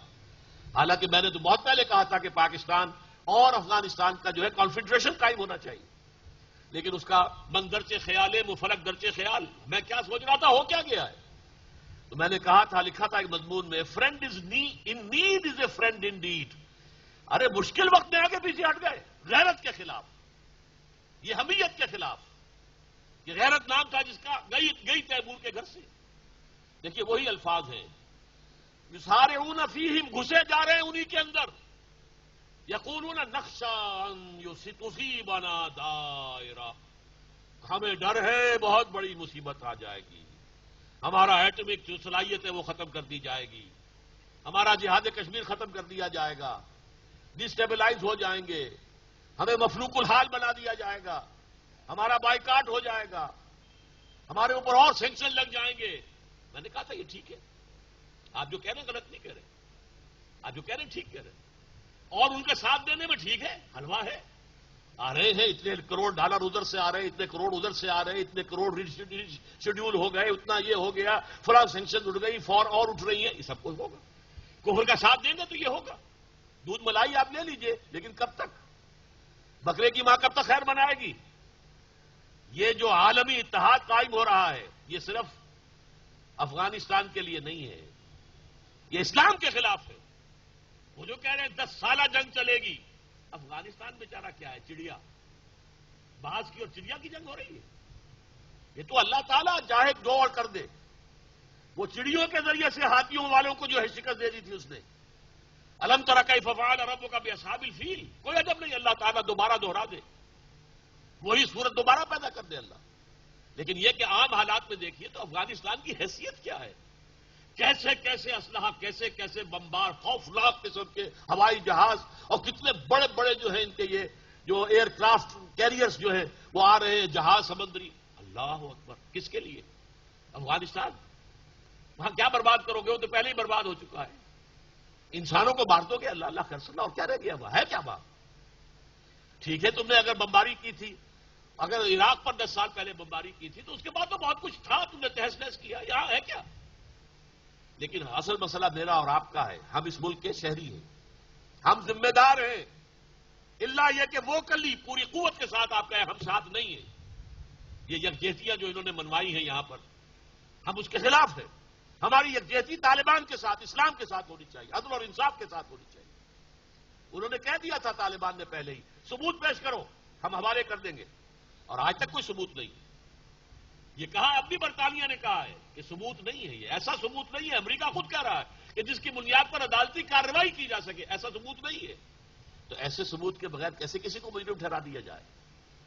اور جو یہ گروپ گیا تھا جس میں میں بھی تھا، علماء اور مشائخ، ان میں سے ہر شخص نے یہ کہا تھا کہ جناب جرنیل صاحب جب تک الزام ہو، جرم ثابت نہ ہو، وہ ملزم ہوتا ہے، مجرم نہیں ہوتا، مجرم کو سزا نہیں دی جا سکتی۔ لیکن یہ کہ ٹی وی کے اوپر بتایا گیا کہ سب لوگوں نے جو ہے ان کے ساتھ جو ہے ان کی رائے میں رائے دی ہے، انا للہ و انا الیہ راجعون۔ میں نے تو جس شور کے ساتھ یہ کہا تھا یہ غداری ہوگی، نظریہ پاکستان سے غداری، اسلام سے غداری، اور صداقت اور حق اور عدل اور انصاف کے تقاضوں سے غداری، اور اس کا اندیشہ ہے کہ پاکستان میں خانہ جنگی ہو جائے۔ یہ الفاظ میں کیا کیا ہے؟ تو فرمایا فَتَرَى الَّذِينَ فِي قُلُوبِهِم مَرَضٌ يُسَارِعُونَ فِيهِمْ، تم دیکھو گے جن کے دلوں کے اندر روگ ہے، نفاق ہے، وہ انہی کے اندر گھسے جاتے ہیں، پناہ گاہ انہی کو بنایا ہوا ہے۔ یقولون نخشى ان تصيبنا دائرہ، کہتے ہیں اندیشہ ہے کہ کوئی بہت بڑی مصیبت گردش زمانے کی ہم پر نہ آ جائے۔ فعسى الله ان ياتي بالفتح او امر من عنده، بڑی پیاری آیت ہے اس وقت کے موقع کے حساب سے، میرے دل میں امید کے چراغ روشن ہوئے۔ ہو سکتا ہے اللہ تعالیٰ فتح عطا فرما دے اہل ایمان کو، یا اپنے پاس سے کوئی اور ایسی بات پیدا کر دے جو میں نے ابھی کہا، اصحاب فیل کا واقعہ ہو سکتا ہے۔ چمن کے مالی اگر بنا لے موافق اپنا مزاج، اب بھی چمن میں آ سکتی ہے پلٹ کر چمن سے روٹھی بہار، اب بھی، اور آج بھی ہو جو براہیم کا ایما پیدا، آگ کر سکتی ہے انداز گلستان پیدا کر سکتی ہے۔ اللہ کی قوت ختم نہیں ہوئی ہے، واللہ واسع علیم، اس کی وسعتیں، اس کی قوتیں، اس کی قدرتیں، اس کے اختیارات عطا ہے۔ ہو سکتا ہے کہ اللہ تعالیٰ فتح لے آئے۔ یہ سمجھ رہے ہیں منافق کہ فتح انہی کی ہوگی، کیا پتا انہیں ذلت اور رسوائی کا سامنا کرنا پڑ جائے۔ کوئی زیادہ پرانی بات تو نہیں ہے، تقریباً 25 برس کی بات ہی ہوگی۔ امریکہ کی مہم آئی تھی کہ نہیں ایران میں، اور تباہ و برباد ہو گئی تھی کہ نہیں؟ اپنے ہاسٹیجز کو چھڑانے کے لیے کتنا بڑا ان کا وہ جو پروجیکٹ تھا، اور کس طرح برباد ہوا سیرا کے اندر۔ حالانکہ ان کا راکٹ وہ چاند پر جا کر صحیح سیکنڈ کے اعتبار سے اترتا ہے، اور زمین کے اوپر یہ حال ہو گیا، اس لیے کہ ہر قوت سے بالا تر قوت اللہ کی موجود ہے۔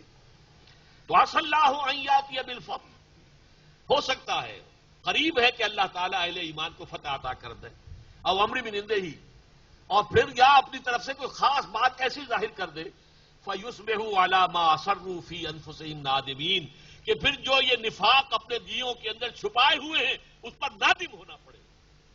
ہم تو سمجھ رہے تھے کہ یہ چراغ بجھا کے بجھا، یہ تو پھیل گیا نور۔ غزوہ احزاب کے موقع پر کیا تھا؟ محسوس ہوتا تھا کہ صحرا میں ایک چراغ جل رہا ہے، مدینہ منورہ چھوٹا سا شہر، چند ہزار کے نفوس، 12,000 کا لشکر آ گیا ہے۔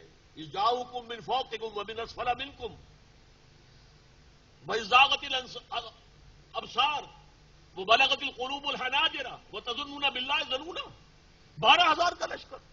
محسوس ہوتا تھا کہ اب یہ بجھا کے بجھا، یہ چراغ بجھ جائے گا، لیکن ہوا کیا؟ آندھی آئی اور ان سب کو اڑا کے لے گئی اللہ کی طرف سے. اور امر من عنده، جنگ کی نوبت ہی نہیں آئی. ایک دو مبارزتیں ہوئی ہیں کہ جو خندق کو جو ہے اپنے گھوڑے کو ایڑ لگا کر بعض لوگوں نے ادھر آگے مقابلہ کیا. عمر ابن عبد ود آیا تھا تقریباً 90 سال کی عمر کا، لیکن اتنا بڑا پہلوان تھا اسے کوئی عرب میں پچاڑ نہیں سکتا تھا. وہ آیا ہے اور اس نے آ کے جب مبارزت دی ہے، اپنے گھوڑے کو ایڑ لگائی ہے، اس نے خندق کو کود کر آ گیا مسلمانوں کی طرف. آؤ مسلمانوں کو ہے تم میں سے جو بھی سے مقابلہ کرے. حضرت علی نکلے، دیکھا مستقت تھے حضرت علی، لمبے طویل نہیں تھے. ہنسا، تم مجھ سے مقابلہ کرنے آئے ہو؟ کہ ہاں. دیکھو میں جو بھی شخص مجھ سے مقابلہ کرنے آتا ہے میں اسے پہلے 3 آپشنز دیتا ہوں کہ مجھ سے وہ اپنی کوئی خواہش جو ہے کہے کہ میں پوری کر دوں. یعنی اسے قتل تو کر ہی دینا ہے میں نے، لیکن میں اس کی 3 خواہشیں جو ہے پوری کر دینا چاہتا ہوں. کہو. فرمایا میری پہلی خواہش ہے تو مسلمان ہو جا. دوسری خواہش ہے اچھا تو میدان جنگ چھوڑ کے واپس چلا جا. نہیں. تیسری خواہش آ پھر مقابلہ کر. اب ہنسا وہ، ٹھٹا لگا. او دنیا میں کوئی ایسا شخص بھی ہے جو عمر ابن عبد ود کے ساتھ مقابلہ کرنا چاہتا ہے؟ لیکن حضرت علی نے واسل جہنم کیا اسے. تو یہ معاملہ جو اللہ تعالیٰ کی طرف سے کوئی چیز آ سکتی ہے، اب بھی آ سکتی ہے. آج بھی ہو جو براہیم کا ایما پیدا آ کر سکتی ہے انداز گلستہ پیدا. تو پھر کیا ہوگا؟ یہ اپنے دل ہی دل میں شرمندہ ہوں گے. اسروا فی انفسہم نادمین، کہ یہ ہم تو نفاق کی وجہ سے سمجھ رہے تھے کہ یہ چراغ اب بجھ جائے گا، یہ محمد اور اس کے ساتھی ختم ہو جائیں گے صلی اللہ علیہ وسلم. اسی لیے کافروں کے ساتھ دوستیاں نبھا کر رکھو، محفوظ کر کے رکھو، بچا کے رکھو، آڑے وقت میں کام آئے گی کہ دیکھو بھائی ہم تمہارا اب ساتھ دیتے رہے تھے، لہذا ہمارا کچھ خیال کر لو، اب ہم تمہارے ساتھی تھے، اسی لیے کرتے تھے نا. وَيَقُولُ الَّذِينَ آمَنُوا، اور اس وقت اہل ایمان کہیں گے أَهَٰؤُلَاءِ الَّذِينَ أَقْسَمُوا بِاللَّهِ جَهْدَ أَيْمَانِهِمْ، کیا یہ ہے وہ لوگ جو اپنی پوری ہمت اور ارادے کے ساتھ اللہ کی قسمیں کھایا کرتے تھے کہ انہم لمعکم، کہ وہ ہمارے ساتھ ہے. یہ بدماش ایسے تھے، یہ اندر سے جو ہے کفار کے ساتھ ملے ہوئے تھے، ان کا یہ دوغلا پن تھا. حبطت اعمالہم فاصبحوا خاسرین، ان کے تمام اعمال حبط ہو جائیں گے، بلکہ ہو گئے. یعنی کون سے اعمال؟ منافقین مدینہ نمازیں تو حضور کے پیچھے پڑھتے تھے کہ نہیں، بلکہ جو رئیس المنافقین تھا عبداللہ ابن ابی، وہ اپنی چودراہٹ ظاہر کرنے کے لیے جب حضور جمعے کا خطبہ دینے کے لیے کھڑے ہوتے تھے پہلے خود کھڑا ہوتا تھا. خزرج کا سردار تھا، اور خزرج جو ہے وہ 3 گنا قبیلہ تھا اوس کے مقابلے میں. حضور نے بیعت عقبہ ثانیہ کے بعد جو 12 نقیب بنائے تھے ان میں سے 9 خزرج کے تھے، 3 اوس کے تھے. اور اس شخص کو بادشاہ بنانے کا فیصلہ ہو چکا تھا، تاج تیار ہو چکا تھا کہ حضور تشریف لے آئے بے تاج بادشاہ. اس کا خواب دھرا رہ گیا، لہذا یہ اول روز سے منافق تھا. فوراً ایمان بھی نہیں لایا، یہ غزوہ بدر کے بعد ایمان لایا. لہذا یہ وہ شخص ہے کہ جو پہلے کھڑا ہوتا تھا، لوگوں دیکھو یہ اللہ کے رسول ہیں، ان کی بات توجہ سے سنو. اذا جاءك المنافقون قالوا نشهد انك لرسول الله والله يعلم انك لرسوله والله يشهد ان المنافقين لكاذبون. اے نبی جب یہ منافق آپ کے پاس آتے ہیں اور کہتے ہیں ہم گواہی دیتے ہیں کہ آپ اللہ کے رسول ہیں، اور اللہ سے بڑھ کر اور کون جانتا ہے کہ آپ اس کے رسول ہیں، لیکن اللہ گواہی دے رہا ہے کہ جھوٹ بول رہے ہیں. ان کے دل میں یہ بات نہیں ہے، ان کے دل میں یہ نہیں ہے، یہ جھوٹ بول رہے ہیں.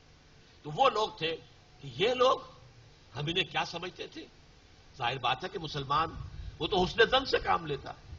اچھا بھائی یہ لوگ کہہ رہے ہیں کہ عذر ہے، عذر ہوگا، چھوڑو ان کا معاملہ اللہ کے حوالے.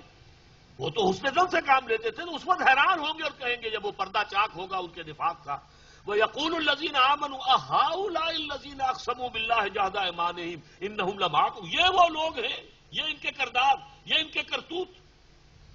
حبطت اعمالهم، ان کے سارے اعمال اکارت ہو گئے. نمازیں گئیں، روزے گئے، کوئی مجبوراً کو صدقے دیے تھے وہ بھی گئے. کہتے تھے مال لے لو جان بچاؤ، یا ہم آپ کے ساتھ مالی تعاون کر دیتے ہیں، ہمیں جنگ میں جانے سے جو ہے ایگزمپشن دے دو.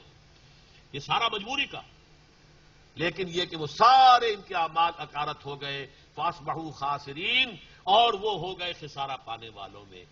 ان تین آیتوں کے پس منظر میں وہ آیتیں تھیں، یا ایھا الذین آمنوا من یرتد منکم عن دینہ، اے اہل ایمان۔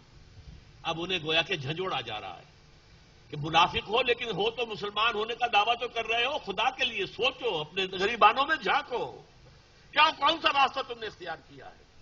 من یرتد منکم عن دینہ، جو کوئی تم میں سے دین سے، اپنے دین سے پسپائی اختیار کرے گا، فسوف یأتی اللہ بقوم، تو ان قریب اللہ ایسے لوگوں کو لے آئے گا، یحبہم، جن سے وہ محبت کرے گا، یحبونہ، وہ اس سے محبت کریں گے، اذلۃ علی المؤمنین، اہل ایمان کے حق میں نہایت نرم، رؤوف الرحیم، عزت علی الکافرین، اہل کفر پر بھاری سخت۔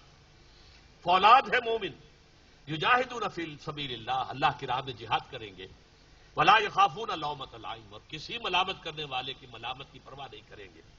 ذالک فضل اللہ یؤتیہ من یشاء، یہ اللہ کا فضل ہے، وہ دیتا ہے جسے چاہتا ہے۔ اللہم اجعلنا منہم، اللہم اجعلنا منہم، واللہ واسع علیم۔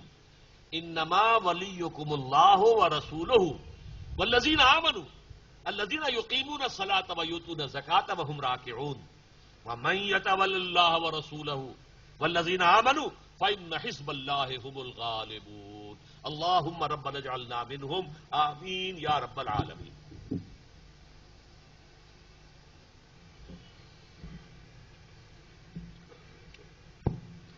ہو حلقہ یاراں تو بریشم کی طرح نرم، رزم حق و باطل ہو تو فولاد ہے مومن۔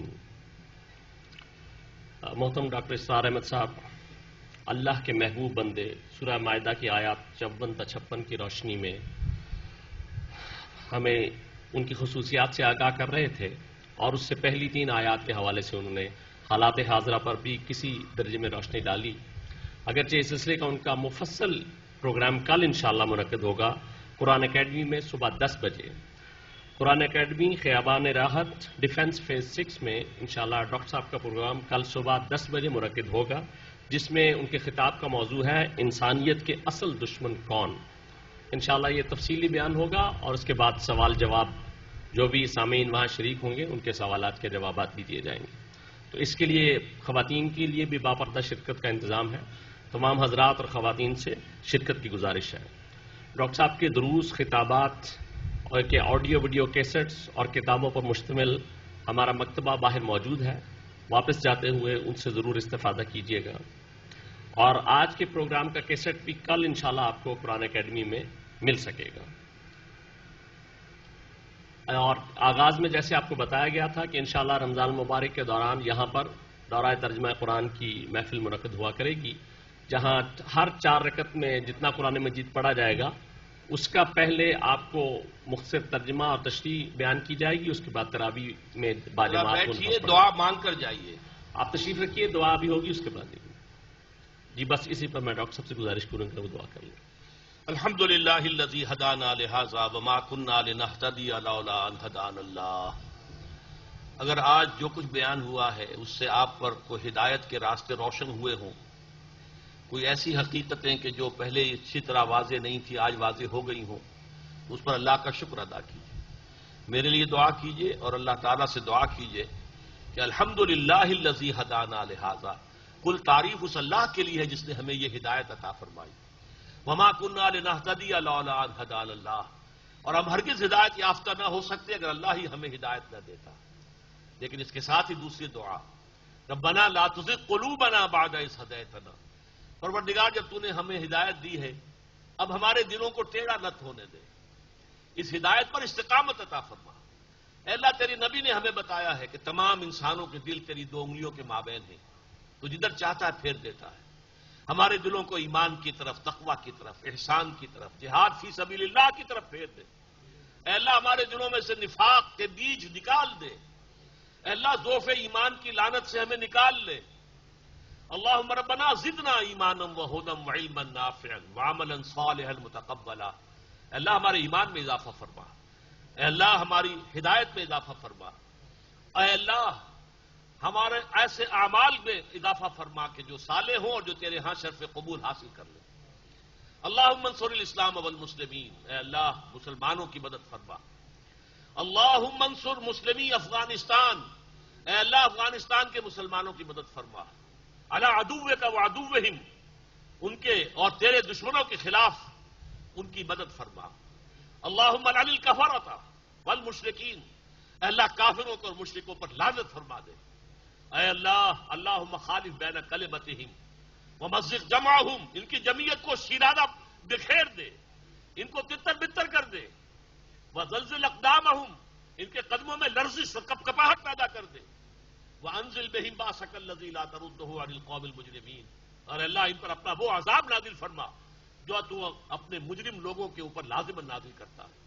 ربنا تقبل منا انک انت السمیع العلیم وتب علینا انک انت التواب الرحیم. وصلی اللہ تعالی علی خیر خلقہ محمد وآلہ واصحابہ اجمعین برحمتک یا ارحم الراحمین.